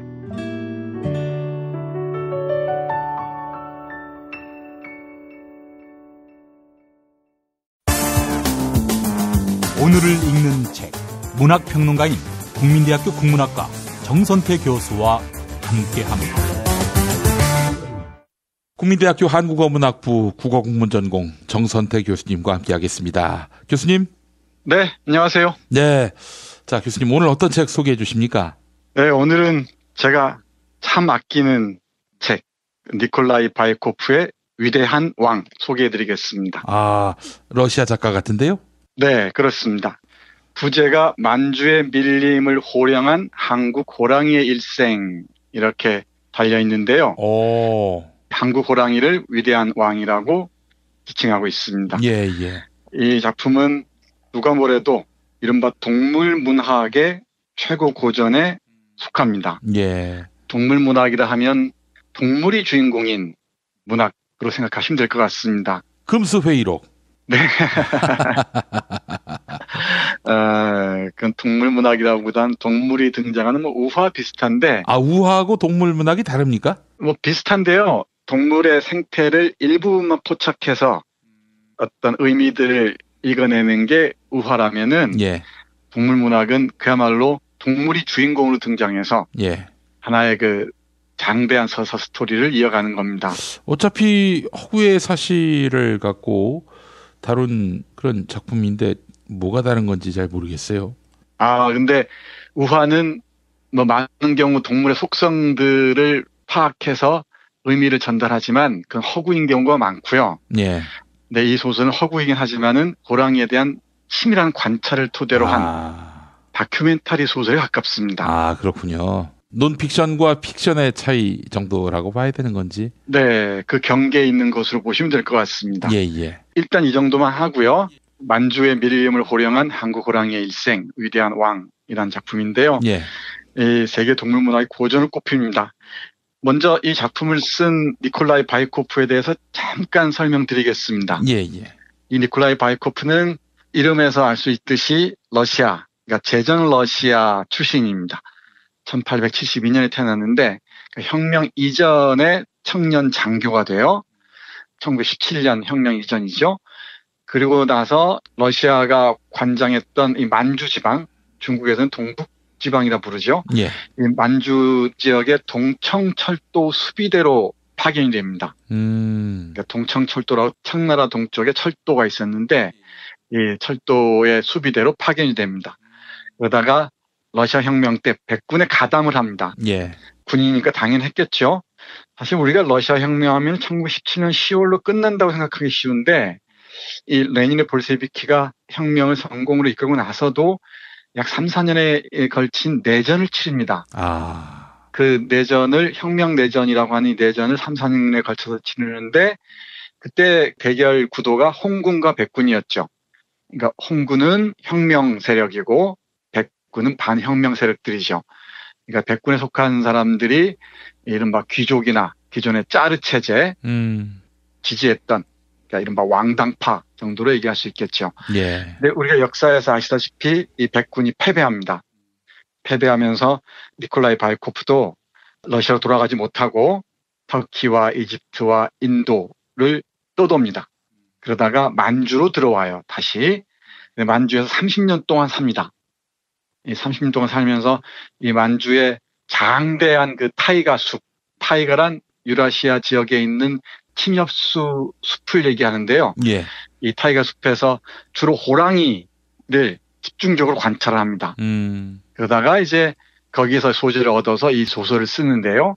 그러고 난 다음에 일본을 거쳐서 오스트레일리아로 갑니다. 파란만장한 삶이었죠. 어떻게 오스트레일리아로 갔습니까? 그러게 말입니다. 그야말로 이 방랑자였던 것 같습니다. 이런 만주 그 장대한 타이가를 배경으로 해서 여러 편의 글을 쓰는데 한국 문학사에서는 1930년대에 백석, 우리가 잘 알잖아요. 예. 이 백석이 이 니콜라이 바이코프의 단편 소설을 밀림 유정이라는 제목으로 번역하기도 했습니다. 백석은 러시아를 잘했는데요. 예. 백석이 번역하기도 해서 우리에게는 조금은 알려져 있습니다. 아마 아는 사람 많지 않을 텐데요. 예. 이런 니콜라이 바이코프가 쓴 이 작품은 그야말로 대단합니다. 제가 소개해드린 책이 대단하지 않은 게 별로 없을 것 같은데 정말 대단한 책입니다. 우리 청취자 여러분들 꼭 읽어주시기 바랍니다. 본격적으로 시작하기 전에 이 책을 소개하고 있는 서경식 선생의 글의 일부를 보겠습니다. 잠깐 볼게요. 그러면 어느 정도 이 소설의 향방을 가늠할 수 있지 않을까 싶은데 보겠습니다. 중국에서 백두산에 올라 산 정상에서 조망해보니 사방에 펼쳐져 보이는 살록 평야는 어두컴컴한 바다처럼 광대하면서도 울창한 숲의 바다를 이루고 있었다. 이 숲의 바다를 자신의 왕국으로 삼았던 호랑이는 교활하고 약삭빠른 인간들이 그어놓은 국경선 따위는 아랑곳하지 않은 채 조선에서 만주로, 더 나아가 극동 러시아로 자유롭게 유유히 활보하며 돌아다녔던 것이다. 그러나 그 대단한 밀림의 왕자도 점점 더 가까이 밀려오는 인간들에 의해 막다른 지경으로 물러나게 된다. 그 배경에는 근대 문명에 따른 개발에서 명분을 빌린 러시아와 일본의 침략이라는 역사가 가로놓여 있다. 현재 북조선의 호랑이는 거의 멸절되었고 극동 러시아 지역에서 근근히 생명을 이어가던 호랑이들도 1990년대 말에는 개체수가 500마리 정도로 멸종의 위기를 맞았다고 한다. 네, 이렇게 쓰고 있는데요. 조금 그림이 그려지죠. 우리가 밀림하면은 아마존이나 아프리카 이런 데만 생각을 하잖아요. 근데 이 만주 지역, 주로 북쪽 지역과 유라시아 지역에도 타이가라는 거대한 침엽수림이 있습니다. 그걸 여기에서는 수해라고 하는데요. 중국어는 슈하이라고 해서 나무의 숲이었습니다. 이 나무의 숲은 그야말로 원시적인 자연을 그대로 간직하고 있는 곳이죠. 이 원시적인 자연을 그대로 간직하고 있는 곳을 상징하는 캐릭터가 바로 위대한 왕 한국 호랑이입니다. 이 한국 호랑이가 태어나서 어떻게 훈련하고 어떻게 먹이 사냥을 하고 인간과 어떤 관계를 맺고 그러다가 문명의 이기 속에서 자연이 파괴되는 과정에서 서서히 어떻게 죽어가는가를 그리고 있는 대작입니다. 제가 몇 구절 읽어드리면 훨씬 쉽게 이해할 수 있을 것 같습니다. 일단 앞에서 그 숲의 바다, 슈하이라고 말씀드렸잖아요. 그 부분이 어떻게 그려지고 있는지 잠깐 보겠습니다. 이고장 사람들은 길림성 동부지역 전체를 숲의 바다라는 의미의 수하이라고 불렀다. 과연 이 방대한 영토 정부를 차지하고 있는 산맥의 푸르른 일렁임은 수평선을 향해 끝없이 펼쳐진 얼어붙은 바다를 연상케 한다. 냉혹하고 단조로운 적막한 시베리아의 타이가와는 달리 만주의 타이가는 아열대 숲으로 뒤덮인 풍요롭고 다채로운 독자적 세계를 이루고 있다. 동식물군 또한 셀 수 없을 만큼 다양한 곳이다. 이곳은 동물의 세계이지 인간의 세계가 아니다. 이곳에 사는 사람들은 마치 제3기 원시림의 인간들처럼 비참한 생활을 견디면서 살아가며 야생의 자연과 끝없는 대결을 벌여야 한다. 네, 이런 곳입니다. 정말 원시림 그 자체를 보존하고 있는 이런 곳이었습니다. 이 슈아이라는 이 나무의 숲이라는 곳이. 그런데 이곳에 철도가 들어오기 시작하면서 철도야말로 자연의 입장에서 보면 그야말로 무서운 흉기였겠죠. 흉기가 들어오기 시작하면서 서서히 원시성을 잃어가기 시작합니다. 잠깐 볼까요? 철도가 건설되고 식민지 개발이 이루어지면서 이 산림지대에도 조금씩 침범당하기 시작했다. 그래서 이곳의 원주민들은 녹색이 바다 깊숙이 피난처를 찾아 들어갔다. 그들은 마을과 교통로에서 멀리 떨어져 있는 누구의 손에도 닿지 않을 타이가 깊숙한 처녀지 속으로 들어가 재산과 격리된 은신처를 찾았다. 네, 주로 이제 이곳에서 사는 원주민들 그리고 사냥꾼들을 얘기하는 것 같습니다. 바로 이런 숲속에 사는 호랑이가 있습니다. 우리의 위대한 왕 조선 호랑이입니다. 이 조선 호랑이를 그리고 있는 장면이 참 대단한데요. 잠깐 조선 호랑이를 그리고 있는 장면 보겠습니다. 이 책을 보다 보면은 이 니콜라이 바이코프가 직접 그린 사파들이 있습니다. 그림 솜씨도 뛰어났던 것 같습니다. 여기 우리 한국 호랑이를 묘사하는 부분 사파와 함께 감상하시면은 아주 가슴이 먹먹해질 줄 압니다. 볼까요? 왕의 아버지는, 이때 왕은 호랑이를 얘기합니다. 기백이 넘치는 한국 호랑이로 성스러운 바이토우샨, 이 백두산의 중국식 발음입니다. 바이토우샨 꼭대기, 위대한 용의 정령이 사는 동굴에서 숨을 거두었다. 이 죽음으로 지축이 흔들리고 산속에서 잠자던 위대한 용이 돌로 된 잠자리 위에서 돌아 누우며 산꼭대기를 향해 뜨거운 입김을 내뿜었다. 용의 입김은 유독한 유황 연기가 되어 깊은 산 사이로 빠져나갔다. 그와 동시에 화산 분화구 자리에 하늘호수, 천지겠죠? 하늘호수가 줄무늬 같은 물결을 일으키며 끓어오르면서 신성한 생명의 물을 노란 연꽃의 강인 숭화강 쪽으로 흘려보냈다. 멋지죠? 그러니까 이 한국 호랑이의 아버지의 죽음을 이렇게 묘사하고 있습니다. 그러니까 정말 그 원시 숲에서 살아온 자연의 상징이면서도 또 우리 조선의 혼의 상징, 바로 이 한국 호랑이였던 것 같습니다. 그리고 조선인의 위대한 그 영혼을 그대로 체현하고 있는 이 호랑이의 삶이 바로 이 소설의 핵심적인 스토리라인이라고 보시면 될 것 같습니다. 그런데 이런 아름다운 곳에 정말 땅이 숨쉬고 식물이 호흡하는 소리가 들릴 정도로 이런 아름다운 곳에 문명의 이기, 철도가 들어온다고 앞에서 말씀드렸잖아요. 그 부분을 이렇게 설명을 해요. 이 책을 보면은. 이 부분도 중요한데 자연을 약탈하면서 문명화가 진행되지 않습니까? 뭐 전 세계적인 운동이긴 하지만 이 자본주의 운동이 자연을 약탈하는 이 운동이기도 했지만은 특히 만주 지역은 세계 열강의 각축장이었습니다. 뭐 러시아는 물론이고요. 온갖 나라들, 독일이나 뭐 그다음에 일본이 이곳을 투토해버리죠. 이런 자연을 약탈하는 강력한 흉기이자 무기가 바로 철도였던 거죠. 그러니까 이 광활한 대지를 약탈하기 위해서 여러 나라에서 철도를 건설하는데 그 대표적인 게 일본이었습니다. 철도를 앞세워서 자연을 정말 초토화하고 그 과정에서 호랑이를 비롯한 수많은 생명들의 삶터를 빼앗아 버리죠. 그 부분 잠깐 보겠습니다. 그 시기에 얼마 전 북쪽에서 온 인간들은 슈하이의 산과 숲을 가로지르는 철도를 건설했다. 불모의 고장에 새로운 생활의 물결이 퍼져나갔다. 새로운 나무들은 나무를 빼고 타이가의 땅을 평평하게 만들어 이 지역의 도시와 마을을 세웠다. 예전에 이 자유로운 황무지의 초록 언덕에는 술록의 울음소리가 울려 퍼지고 수많은 야생동물들이 살았지만 이제는 금속으로 만든 번쩍인 날쌘 용이 끊임없는 굉음을 내며 굴려다녔다. 용은 긴 철로를 따라 거대한 꼬리를 뒤에 끌고 다녔다. 고막을 찢을 듯 삑삑거리는 용의 소리는 숲의 신성한 평화를 깨뜨렸고 타이가의 모든 야생생물은 아무도 접근할 수 없는 미로 같은 산과 깊숙한 숲속으로 도망쳤다. 네, 이렇게 그리고 있습니다. 그 과정에서 타이가의 고통스러운 신음은 계속되겠죠. 그 관련해서 조금만 보면 이렇습니다. 삼나무에 벌어진 상처에서는 굵은 눈물방울 같은 진액이 하염없이 흘러내려 차갑고 푹신한 눈 위로 떨어졌다. 타이가는 마치 운명을 한탄하는 이별 노래를 부르는 것 같았다. 노랫소리는 둥근 천장 모양의 차갑고 무심한 하늘 아래에서 울리다가 서서히 사라졌다. 정말 글 잘 씁니다. 네, 이 호랑이의 탄생부터 죽음까지를 그리는 과정도 뛰어나지만 자연의 호흡을 문장으로 재현해내는 솜씨가 정말 만만치가 않습니다. 그래서 이렇게 이 호랑이를 위대한 왕으로 모시면서 호랑이와 함께 호흡하고 호랑이의 정신을 배우고자 했던 고독한 왕자, 이 자유로운 영혼을 배우고자 했던 현자가 있었습니다. 인간 현자가. 그 사람이 바로 퉁리입니다. 퉁리라는 이름인데 이 인간 현자가 위대한 왕의 죽음을 지켜봅니다. 그 부분 마지막 부분인데요. 대단히 감동적입니다. 한번 오늘은 책 읽은 남자가 돼버렸는데 그 부분 읽어드리겠습니다. 타이가의 고요한 밤이 땅을 지배하고 있었다.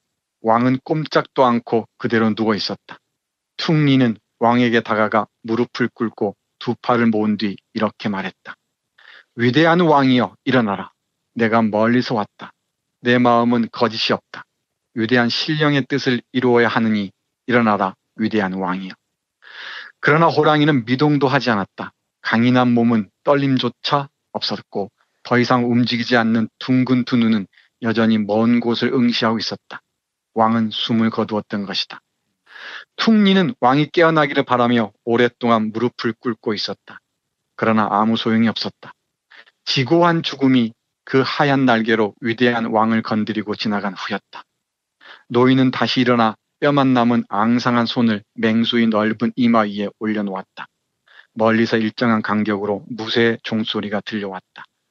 하지만 황량한 고원은 여전히 정적에 쌓여 있었다. 늙은 모피 사냥꾼은 왕의 곁에서 밤을 지새웠다.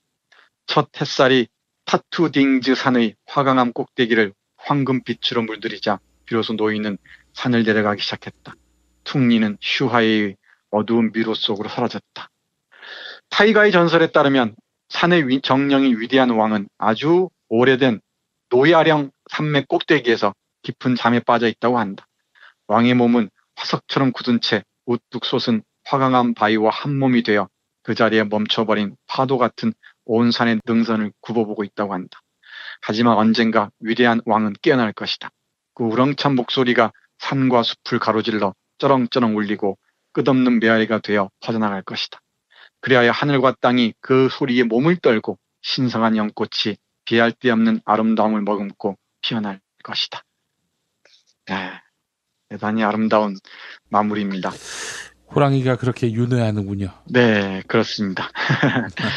이 호랑이의 정신이 파괴된 숲에서 추방당했던 이 호랑이가 다시 부활하기를 바라면서 여러분들에게 동물문학의 걸작 위대한 왕 읽어드렸습니다.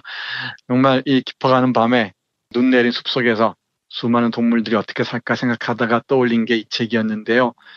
이 호랑이의 정신이 무엇인지, 한국 호랑이의 정신이 무엇인지 생각해 보시면서 이 고독한 왕자가 자유로운 자신의 삶을 위해서 어떻게 위대한 죽음을 맞이하는지 한번 보시기 바랍니다.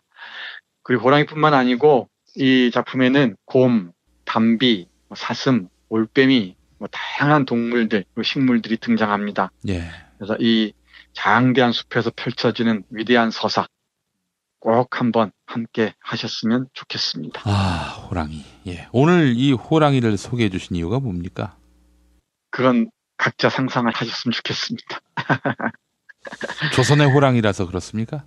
네, 일단 그렇기도 하고요. 예. 이 호랑이가 윤회해서 부활하는 것도 가능하겠죠. 민간 전설에 따른다면은 그 호랑이가 정말 훌륭한 우리의 시민 정신의 총화이기도 할 텐데 호랑이가 부활해서 정말 이 남북 관계가 좀 더 바람직한 방향으로 가고 우리가 자유롭게 만주, 중국 동북부지방과 러시아까지 오갈 수 있는 그런 시절이 왔으면 좋겠습니다.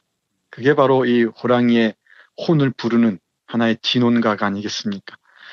호랑이 상상하시면서 이 한반도의 미래도 한 번쯤 더 그려보셨으면 좋겠습니다. 이 한반도를 토끼라고 그린 사람들이 있잖아요. 예. 이 토끼의 모양이라고 그 지도를 비유하는 사람들이 있는데 이건 제가 정확한 정보는 아닙니다만은 식민사관에 의해서 이 토끼로 왜소하게 했다는 견해가 신빙성이 있는 것 같습니다. 예.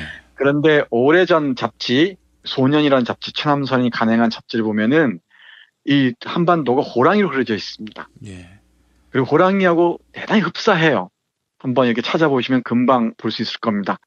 이 한반도의 정신을 상징하고 있는 이 호랑이가 정말 그 무서운 포효와 함께 다시 부활하기를 간절히 바라면서 이 책 여러분과 함께 하겠습니다.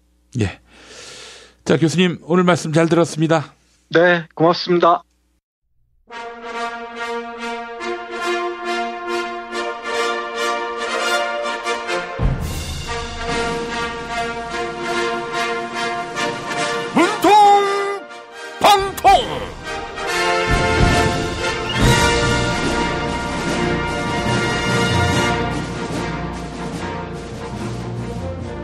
일자리 대통령 문재인입니다. 최저임금 인상은 노동자의 인간다운 삶을 위해 반드시 해야 할 정책입니다. 그런데 인간답지 않은 발언을 한다고 여론의 지탄을 받는 분이 계시죠.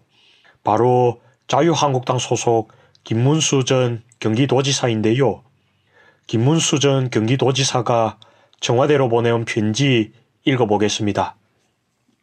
나는 전직 도지사 김문수입니다. 문재인 대통령님, 관등 성명은 낼 필요 없습니다. 완전히 제정신이 아닌 사람의 관등 성명은 알 필요가 없기 때문입니다. 북한에 퍼주기만 하는 사람이 정상적인 정신은 아니지 않습니까? 북한 김정은 노동당 위원장의 기쁨조. 문재인 대통령은 물러나야 합니다. 김정은의 기쁨조가 대통령이라니 이건 한낱 야설에 불과한 고전 춘향전보다 더한 막장 드라마입니다. 친북 성향의 촛불로 탄생한 문재인 정권에 맞서기 위해 광화문에 이승만 대통령과 박정희 대통령의 동상을 세우겠습니다. 아이고, 김문수 전 경기도지사님, 역대 민주정부가 북한에 퍼주기만 해서 불만이라고 하셨는데요. 예를 들어 개성공단을 착공하면서 당초 거기에 위치했던 위력적인 북한의 포병부대가 후방으로 밀려났지요. 이런 것이야말로 진짜 안보 햇볕 정책입니다. 네? 햇볕 정책은 보수 정권에서도 해왔다고요. 1997년 당시 한나라당 이회창 대선 후보 측이 북한에 돈을 주면서 판문점에 총 좀 사달라 이렇게 요청한 거 잊었냐고요. 이명박 정권에서는 북한에 돈봉투를 주면서 천안함 사건과 연평도 도발에 대해 제발 유감이라도 표시해달라 이렇게 읍소한 거 모르냐고요. 아이고, 김문수 동지, 과거 운동권 친구들 사이에서는 아주 영웅으로 또 통했었잖아요. 네?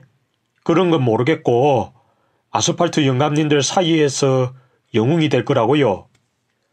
유권자에게 미친 새끼라는 문자를 보내서 인기가 급상승한 자유한국당 김종석 의원보다 더 돋보여야 한다고요.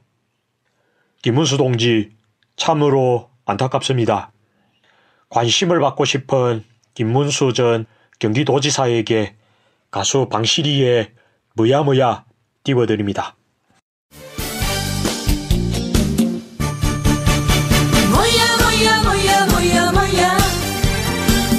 뭐야 당신이 뭐야 제발 나 내버려 두지 마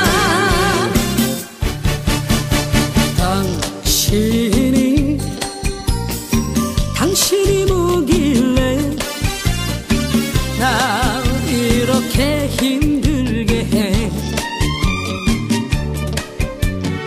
술잔을 쓸쓸히 마주한 나에게 휘감겨 오는 그 사람 세상에 흔한 것이 남자라지만 너무 가슴이 아파 다시 한 번만 기회를 주세요 최선을 다할게요 뭐야 당신이 뭐길래 날 애원하게 만들어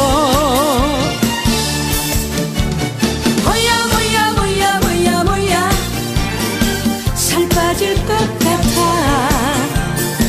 제발 나 내버려 두지 마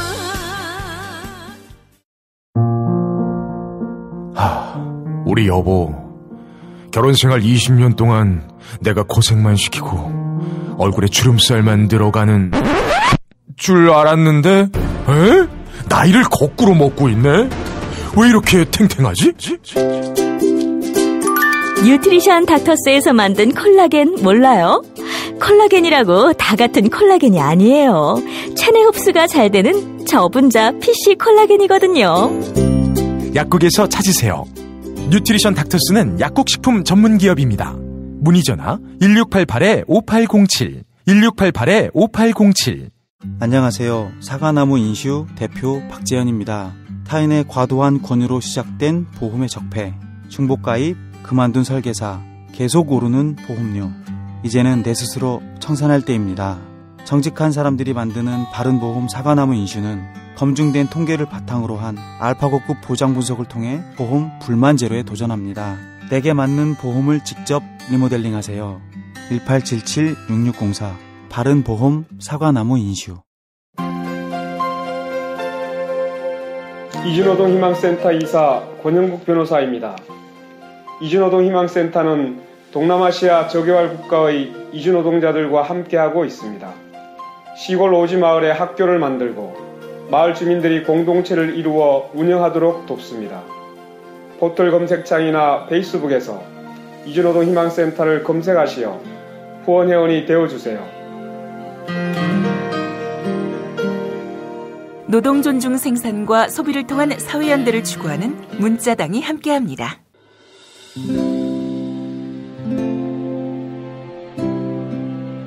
문익환 목사님은 우리 남북 관계에 있어서도 큰 정기를 마련해 주셨습니다. 늦봄 문익환 목사 탄생 100주년. 민주화와 통일운동을 위해 11년 4개월간 옥고를 마다하지 않은 행동하는 양심. 오늘 우리가 누리고 있는 이 민주주의 또 문익환 목사님 덕분이 아주 큽니다. 그가 24년 동안 살았던 서울 강북구 인수복로 통일의 집이 6월 1일 문익환 통일의 집 박물관으로 거듭납니다. 사람들이 이렇게 항상 북적북적 이렇게 했던 공간이라 아버지한테만 아니라 우리 모두들한테 굉장히 큰 의미가 있는 통일의 역사를 기억하며 통일의 길을 모색하는 문익환 통일의 집 박물관 기념사업 추진위원으로 함께해 주시겠습니까? 이건 단지 어떤 유가족들의 유산이 아니라 우리 시대가 가지고 있는 유산이기 때문에 자세한 안내는 포털 사이트에서 문익환 통일의 집을 입력해 주세요.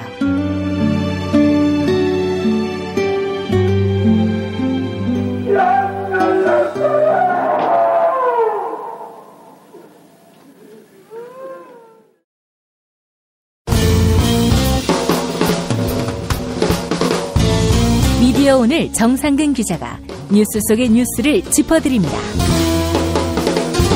정상근 기자의 오늘 미디어.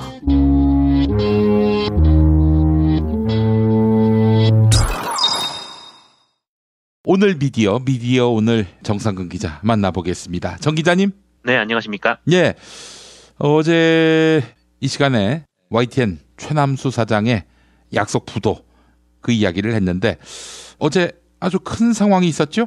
네, 그렇습니다. 어제 아침부터 하루 종일 YTN이 바쁘게 돌아갔는데요. 예.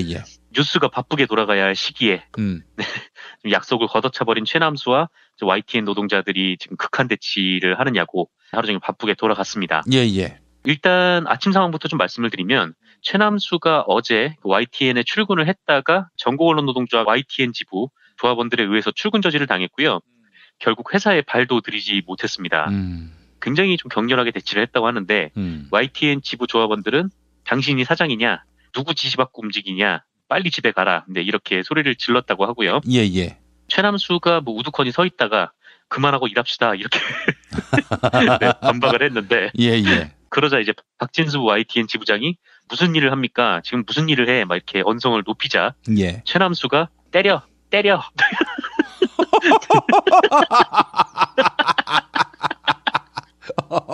네, 이렇게 대응을 했다고. 오, 그래요? 네, 전례 없는 언론사 사장의 품격을 예. 네, 최남수가 보여줬는데요. 그 예전에 그 투캅스에서 신참명사 박종훈 앞에서 권영훈 네. 씨가 때려 그랬던 그래서 자기 얼굴을 막 구타하고 막 예. 그랬던 씬이 있었는데 예. 최남수도 이제 때리라고 네, 그렇게 얘기를 했다고 합니다. 이 양반 밑바닥을 이렇게 초고속으로 다 드러내 보이는군요. 네, 이게 뭐 어느 정도 그래도 뭐 강물이 있겠지라고 생각을 했는데 들어가 보니까 발목밖에 안 들어가는 그런 상황이었던 것 같고 네, 굉장히 좀 한심하죠. 결국 이제 최남수는 노조와 대치를 하다가 인근 스타벅스로 피해서 가니까 이제 조합원들도 뭐 다시는 오지 마라 막 이렇게 하면서 뭐 스타벅스까지 따라가지는 않았는데 지금 뭐 그런 상황이 있었습니다.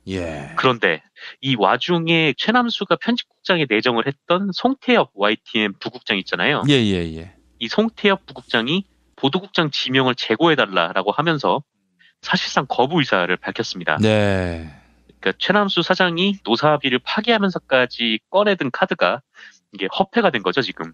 그렇죠. 송 부국장은 이 사내 게시판을 통해서 입장을 밝혔는데 노사가 저의 보도국장 지명으로 충돌하는 상황을 원치 않는다. 9년 전 악몽으로 돌아갈 수 없다. 뭐 사장은 보도국장 지명을 제고하고 노조도 사장의 인사권을 인정하라. 뭐 이렇게 얘기를 했습니다. 아니 그 말은 어떤 의미가 있는 거예요? 노조도 사장의 인사권을 존중하라. 이 송태엽 부국장의 정확한 진의가 무엇인가요? 글쎄요. 그 하여튼 어제 말씀드린 대로 송태엽 보도국장을 지명하면서 조승호 해직 기자를 보도본부장 같은 걸로 이제 지명을 했었죠. 근데 조승호 본부장은 전혀 뭐 얘기를 못 들었다라고 했는데 송태엽 부국장은 어느 정도 좀 얘기가 됐던 거 아닌가라는 생각이 좀 들더라고요. 그래서 사장한테도 좀 철회를 하라라고 하면서 노조 인사권을 인정하라 이렇게 중재를 하는 듯이 그렇게 얘기를 했는데 사실 이건 인사권을 인정하고 안 하고의 문제가 아니라 약속을 파기한 문제이기 때문에 이런 얘기가 과연 중립적인 입장에서 얘기를 한 건가 이렇게 좀 생각이 좀 들었어요. 아니면 이게 뭐 짜고 치는 고스톱이었나 그런 생각도 좀 들긴 하고요.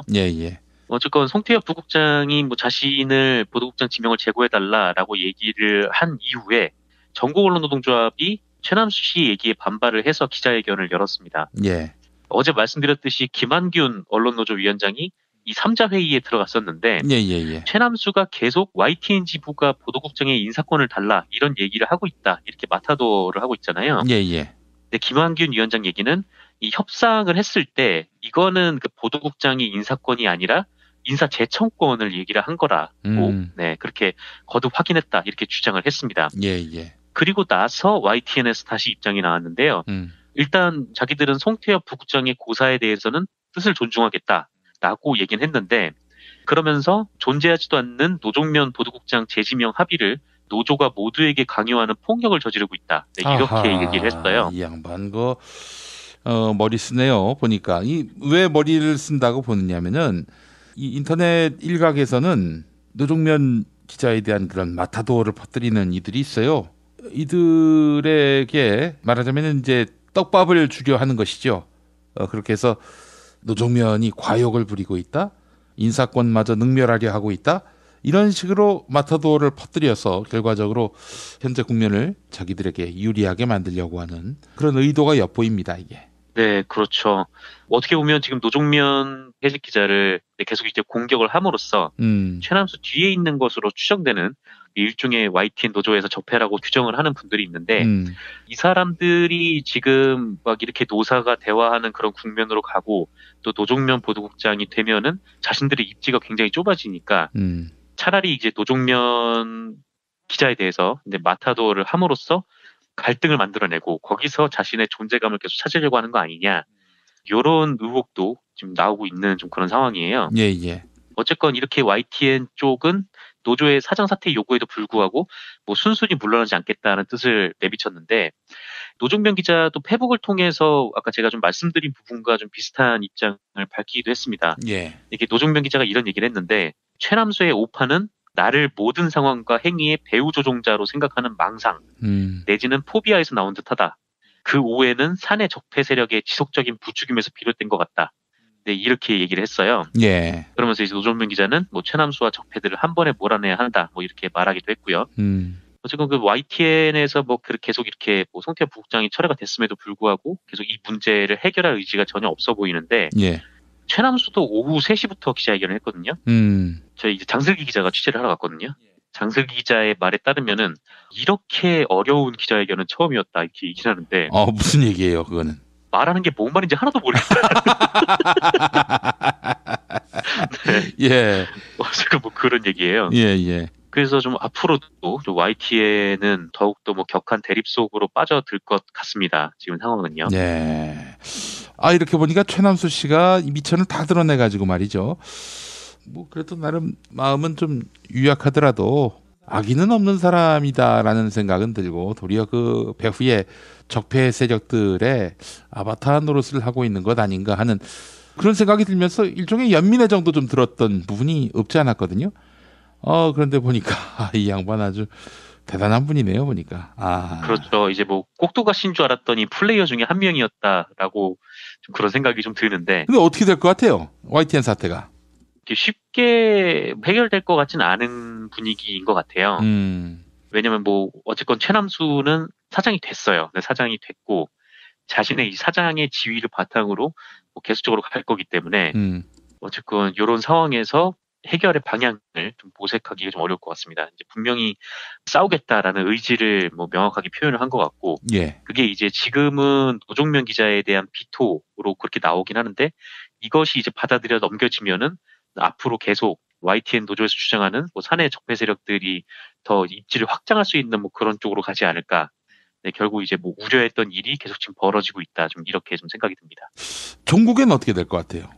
뭐 쉽게 예측할 수는 없지만 어쨌건 뭐 종국에는 정권노조 YTN 지부에서 뭐 굉장히 부당한 요구를 했거나 뭐 그런 건 아니거든요. 그래서 지금 시민분들에게도 그렇고 조금 YTN 지부 쪽 얘기가 좀 설득력을 얻지 않고 있나 그런 생각이 좀 들어서 뭐 종국에는 적폐라는 분들 계시면은 몰아내야 되지 않겠습니까? 저는 뭐 시간은 YTN 노조의 편이다라고 생각을 합니다. 제가 뭐 긍정적으로 전망하는 면도 없지 않아 있겠는데 지금 최남수 씨가 저 YTN 노조원들을 굴복시킬 카드도 없고 그런 리더십도 상실한 상태고 오늘 미천까지 다 드러내면서 더 이상의 어떤 그 권위를 회복하기란 쉽지 않겠다. 이런 와중에 권위를 회복할 유일한 방법은 예전에 구본홍처럼 배석규처럼 해지 카드 또 좌천 카드 이런 걸 쓸 수밖에 없는 상황인데 그렇게 했다가는 무슨 수가 벌어지겠어요? 지금이 정부가 어떤 정부인데? 네, 그렇죠. 일단 방통위가 지난 이명박 박근혜 정부와는 완전 다른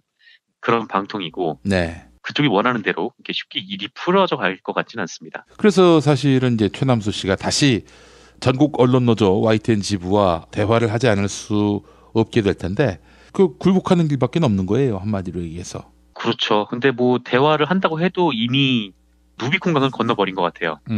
네. 그래서 뭐 제가 보기에는 이제 뭐 어려운 상황이 된 것이 아닌가 생각이 들면서 결국에는 YTN 노조가 그 대우를 유지한다면은 또 적폐의 세력들이 저 상황에서 조금이라도 헛발질을 한다면은 이제 결국에는 최남수 씨의 리더십도 운명을 다하는 날이 올 것이고 그렇게 된다면은 뭐 결국 사장이 교체되는 상황까지 가게 될 것이다. 전 이렇게 전망을 합니다. 그렇죠. 뭐 지금 같은 상황에서 만약에 그런 적폐들이 살아나겠다, 뭐 그런 의지가 있었다면 좀 연착륙을 하면서 이렇게 갈 수 있는 방법도 있었거든요. 이게 이명박근혜 정부와는 미디어 환경이 완전 다르기 때문에. 근데 너무 이렇게 갑작스럽게 또 뭐 때려 막 이런 이런 얘기를 하면서 좀 바닥까지 딱 밀어 보인다는 거는 아무래도 좀 뭐 오래 가기 힘들지 않을까 좀 그런 생각도 좀 듭니다. 알겠습니다. 자, 다음 소식은 또 어떤 게 있습니까? 네이버 검색어와 관련된 얘기를 좀 드릴 텐데요. 지난 7일에 연합뉴스 보도가 나왔었죠. 신용현 국민의당 의원실을 통해서 확보한 자료다 이렇게 발표를 하면서 그 한국 인터넷 자율정책기구 그러니까 키소라고 하는데 이곳의 검증위원회 보고서를 보도를 했습니다. 이 한국 인터넷 자율정책기구는 2009년에 그 인터넷 사업자들이 업계 이슈를 자율적으로 해결하기 위해서 출범시킨 단체거든요. 근데 요게 이게 드러난 내용이 좀 충격적이긴 합니다. 네이버가 최순실 국정농단 관련 검색어 다수를 차단했다는 것이죠. 그러니까 네이버가 검색어 조작을 하고 있다.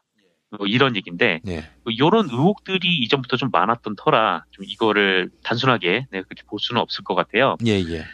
일단 보도 내용을 보면요. 키소 검증위원회 보고서에 따르면 네이버는 2016년 10월에서 11월 15,584건의 연관 검색어와 23,217건의 자동 완성 검색어를 삭제를 했다고 합니다. 그리고 이 중에는 그 국정농단 사건 관련 키워드가 상당수 포함됐으며 이 중 일부 삭제는 적절하지 않았다. 이렇게 보고서가 나와 있다고 해요. 대표적인 예로 네이버가 김동선 정유라 마장마술 이런 연관 검색어를 김동선 씨 측의 요청에 따라 삭제를 했다라는 뭐 그런 내용이 있고요. 이에 대해서 그 네이버가 입장을 내놨어요. 네이버에 따르면 일단 이 키소 보고서가 어디 은밀히 숨어 있다가 나온 건 아니고 이거는 이미 키소 홈페이지에 공개된 내용이었다라는 거고요. 그리고 이 키소의 보고서를 의뢰한 것이 다름 아닌 네이버였다. 그러니까 자사 검색어 검증을 뭐 외부 기구에 맡긴 거다. 네, 이렇게 해명을 했습니다. 예. 그리고 삭제된 검색어는 키소 규정에 따라서 신중하게 조치한 것이기 때문에 물론 보고서에서는 문제됐던 검색어 삭제가 있긴 하지만 뭐 큰 문제가 없다. 막 이런 입장인데요. 예. 일단 뭐 네이버의 주장이 사실이라고 가정을 해봐도 그럼 이게 문제가 없냐라고 보면은 이게 그렇지 않은 것 같습니다. 이게 진짜 문제가 뭐냐면은 어떤 사안이든 네이버가 논란의 소지가 있을 경우에 적극적인 차단을 할 수 있다라는 거예요. 그러니까 의도적으로 자기들이 자의적으로 뭔가를 해석해서 이렇게 삭제하는 조치를 할 수 있다는 것 그 자체가 지금 문제라는 거죠. 예. 김동선 정유라 마장마술 같은 경우에도 그러니까 이게 김동선이 이의 제기를 해서 삭제를 했다고 합니다. 근데 김동선 정유라 마장마술 이거는 그냥 단순히 드라이하게 팩트잖아요. 둘이 뭐 마장마술 선수고 아시안 게임에서 공동 금메달을 땄는데 이게 뭐 한 명이 이의 제기를 하면 이제 삭제를 할 수가 있다. 이런 식으로 누가 이의 제기를 하면 네이버는 차단하고 본다. 이게 가장 큰 문제라는 겁니다. 예. 네이버는 박근혜 7시간 시술, 최태민 박근혜 아이, 뭐 박근혜 정유라 딸, 박근혜 마약덜. 되게 오랜만에 읽으니까 네. 네, 어쨌든 그런데 뭐 박근혜 혼외자 이런 키워드를 자의적으로 루머라고 판단을 해서 삭제했다고 해요. 그러니까 자기들이 이거를 루머라고 생각을 하고 삭제를 했다는 거죠. 예.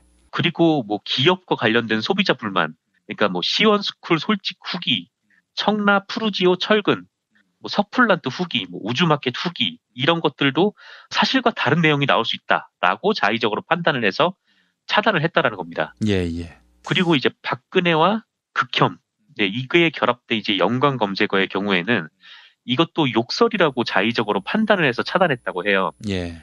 그리고 지난해 박지원 의원하고 이정현 의원이 주고받았던 문자 메시지에 관한 보도사진 관련된 검색어는 이용자들이 전화번호 등 개인정보를 탐색하기 위해 해당 키워드를 찾는다라는 이유로 차단을 했다고 합니다. 예. 네이버가 이게 지금 키소 기준이라고 얘기를 하는데 이 키소 규정은 중립적인 단어의 검색어라고 해도 그 검색 결과에 뜨는 내용이 이용자의 알 권리보다 명예훼손의 정도가 클 경우 차단할 수 있도록 허용을 하긴 해요. 예. 그런데 문제는 이 이용자의 알 권리와 명예훼손 정도 중 무엇이 큰지 판단하는 것 자체를 네이버가 지금 자의적으로 판단을 하고 있다는 거죠.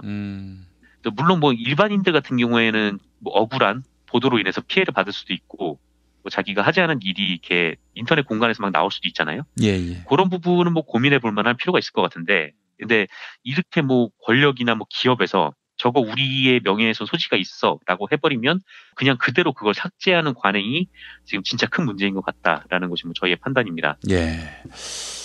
지금 보니까 김용민 쳐보니까 막말 이렇게 붙어 있네요. 예. 이거 어떻게 신청하면 지워줍니까? 한번 신청해보는 것도 재밌을 것 같은데요. 네. 아이고, 딴 사람은 잘 지워주면서. 예. 아유, 그러게요. 김용민이는 또 신청을 해야 이게 가능한 건지 모르겠습니다. 예. 그러게요. 이 박근혜 같은 경우에는 자기들이 이거 루머라고 생각을 해서 삭제를 했다는 거잖아요. 알아서 다 해주고. 예. 네. 그렇게 다 지워줬다는 거죠. 예. 하여튼 뭐 그런 문제인 건데. 예. 그리고 지금 네이버가 키소가 뭐 이미 공개돼 있던 거야. 뭐 새로운 거 아니야. 뭐 이렇게 얘기를 하는데 사실 누가 그걸 키소에 가가지고 그걸 찾아서 다운받아가지고 그걸 보겠습니까? 예. 네, 그러니까 네이버가 좀 이런 식의 해명보다는 만약에 자기들이 뭐 억울한 게 있으면은 적극적으로 좀 본인들이 해명을 해야 할 텐데. 예. 그렇게 하지 않고 그냥 뭐 그건 공개돼 있던 거야라고 하는 게 이게 좀 적절한 대응 방식인가 좀 그것도 좀 뭐 짚어볼 만한 문제인 것 같습니다. 예. 알겠습니다. 정상근 기자님 오늘 말씀 잘 들었습니다. 네, 고맙습니다.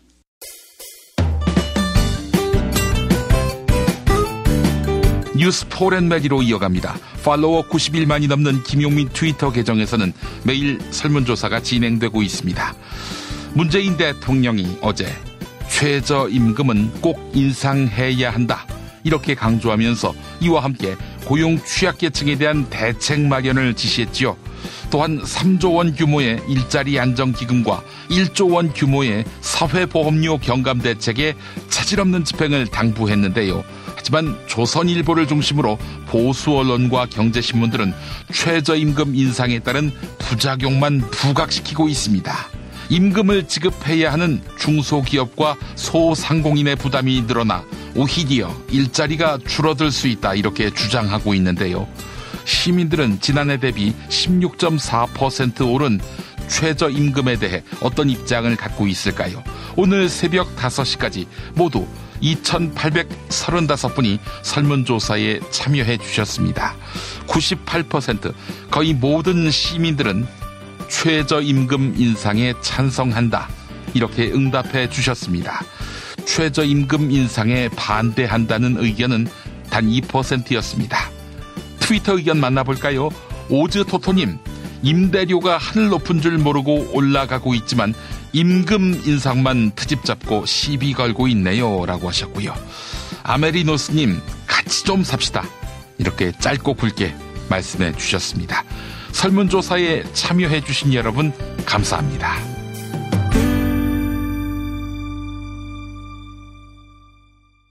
김용민 브리핑 뉴스계 능력평가 정답 맞히신 분들입니다. 어제 문제는 최근 화제가 되고 있는 마이클 울프의 저서 미국 백악관 이너서클의 내막을 파헤친 이 책의 제목 맞히는 거였는데요.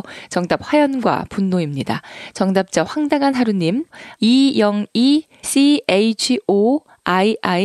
네이버닷컴. 살아있는 권력에 맞서 문제 제기를 할 수 있는 미국이 부럽습니다. 김형권님, 경제의 속살 코너를 들을 때마다 책으로 펴내면 좋을 것 같다는 생각이 듭니다. 클로징 사연 당첨자 PRS 러버님입니다. 게시판에 이메일 적어주시기 바랍니다. 별을 따다 구운 과자에서 만든 강릉두부도넛 보내드립니다. 김영민 브리핑 2부, 김영민의 뉴스 브리핑 알고 계십니까?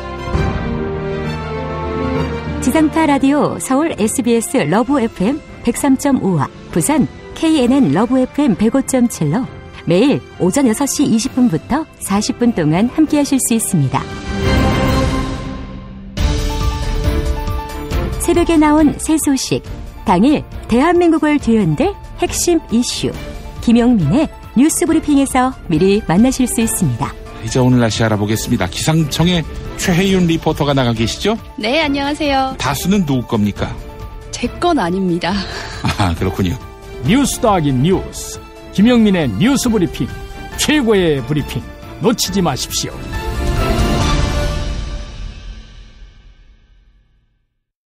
돌 김용옥 선생의 마가복음 강해로 여러분을 초대합니다. 이 마가복음이라는 게 대단히 중요합니다. 왜냐하면 복음서의 원형이기 때문에. 원형. 매주 일요일 아침 11시 서울 서대문구 충정로 20, 서울 지하철 충정로역 9번 출구 앞에 있는 벙커원에서 돌과 만나세요. 율법을 믿으시겠다고? 신약이 율법의 완성이라고? 얼어빠질 그따위 기독교 내 입 앞에서 제발 입도 뻥끗 터지지 말아요. 그런 소리는. 벙커원 교회 일요일 예배를 겸하는 이 자리. 돌이 진리와 생명이었던 예수를 원형 그대로 복원합니다. 그 십자가를 과감하게 걸머지고 돌아가신 예수를 말하지 아니하고 믿으면 너는 금방 축복받을 일만 남았다.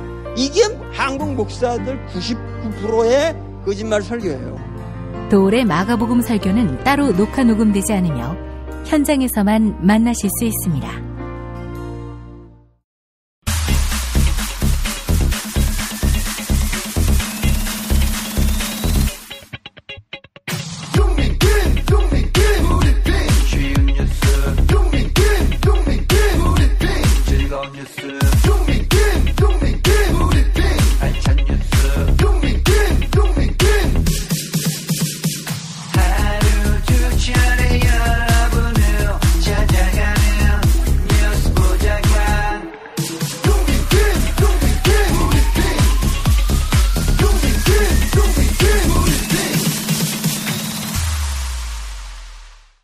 팟캐스트 포털 팟빵의 김용민 브리핑 게시판에 올라온 사연 일부 소개하겠습니다. 담덕태자님, 적폐 청산이 필요하다고 주장하는 것들이야말로 적폐입니다. 우리들의 피로감만 더 들고 있습니다. 피로감 대신 필요감만 더 커지고 있다는 말씀. 네, 감사합니다. 독일과 프랑스는 아직도 여태까지도 나치 청산을 진행하고 있습니다. 라고 해주셨습니다. PRS 러버님, 이완배 기자의 탁월한 설명과 분석을 들으며 민주시민으로서 갖춰야 할 상식을 제대로 쌓아가고 있습니다. 김용민 브리핑, 올 한해 꽃길만 걷길 바라요. 라고 해주셨습니다. 네, 애청해주신 여러분 감사합니다. 2018년 1월 9일 화요일 김용민 브리핑이었습니다. 고맙습니다.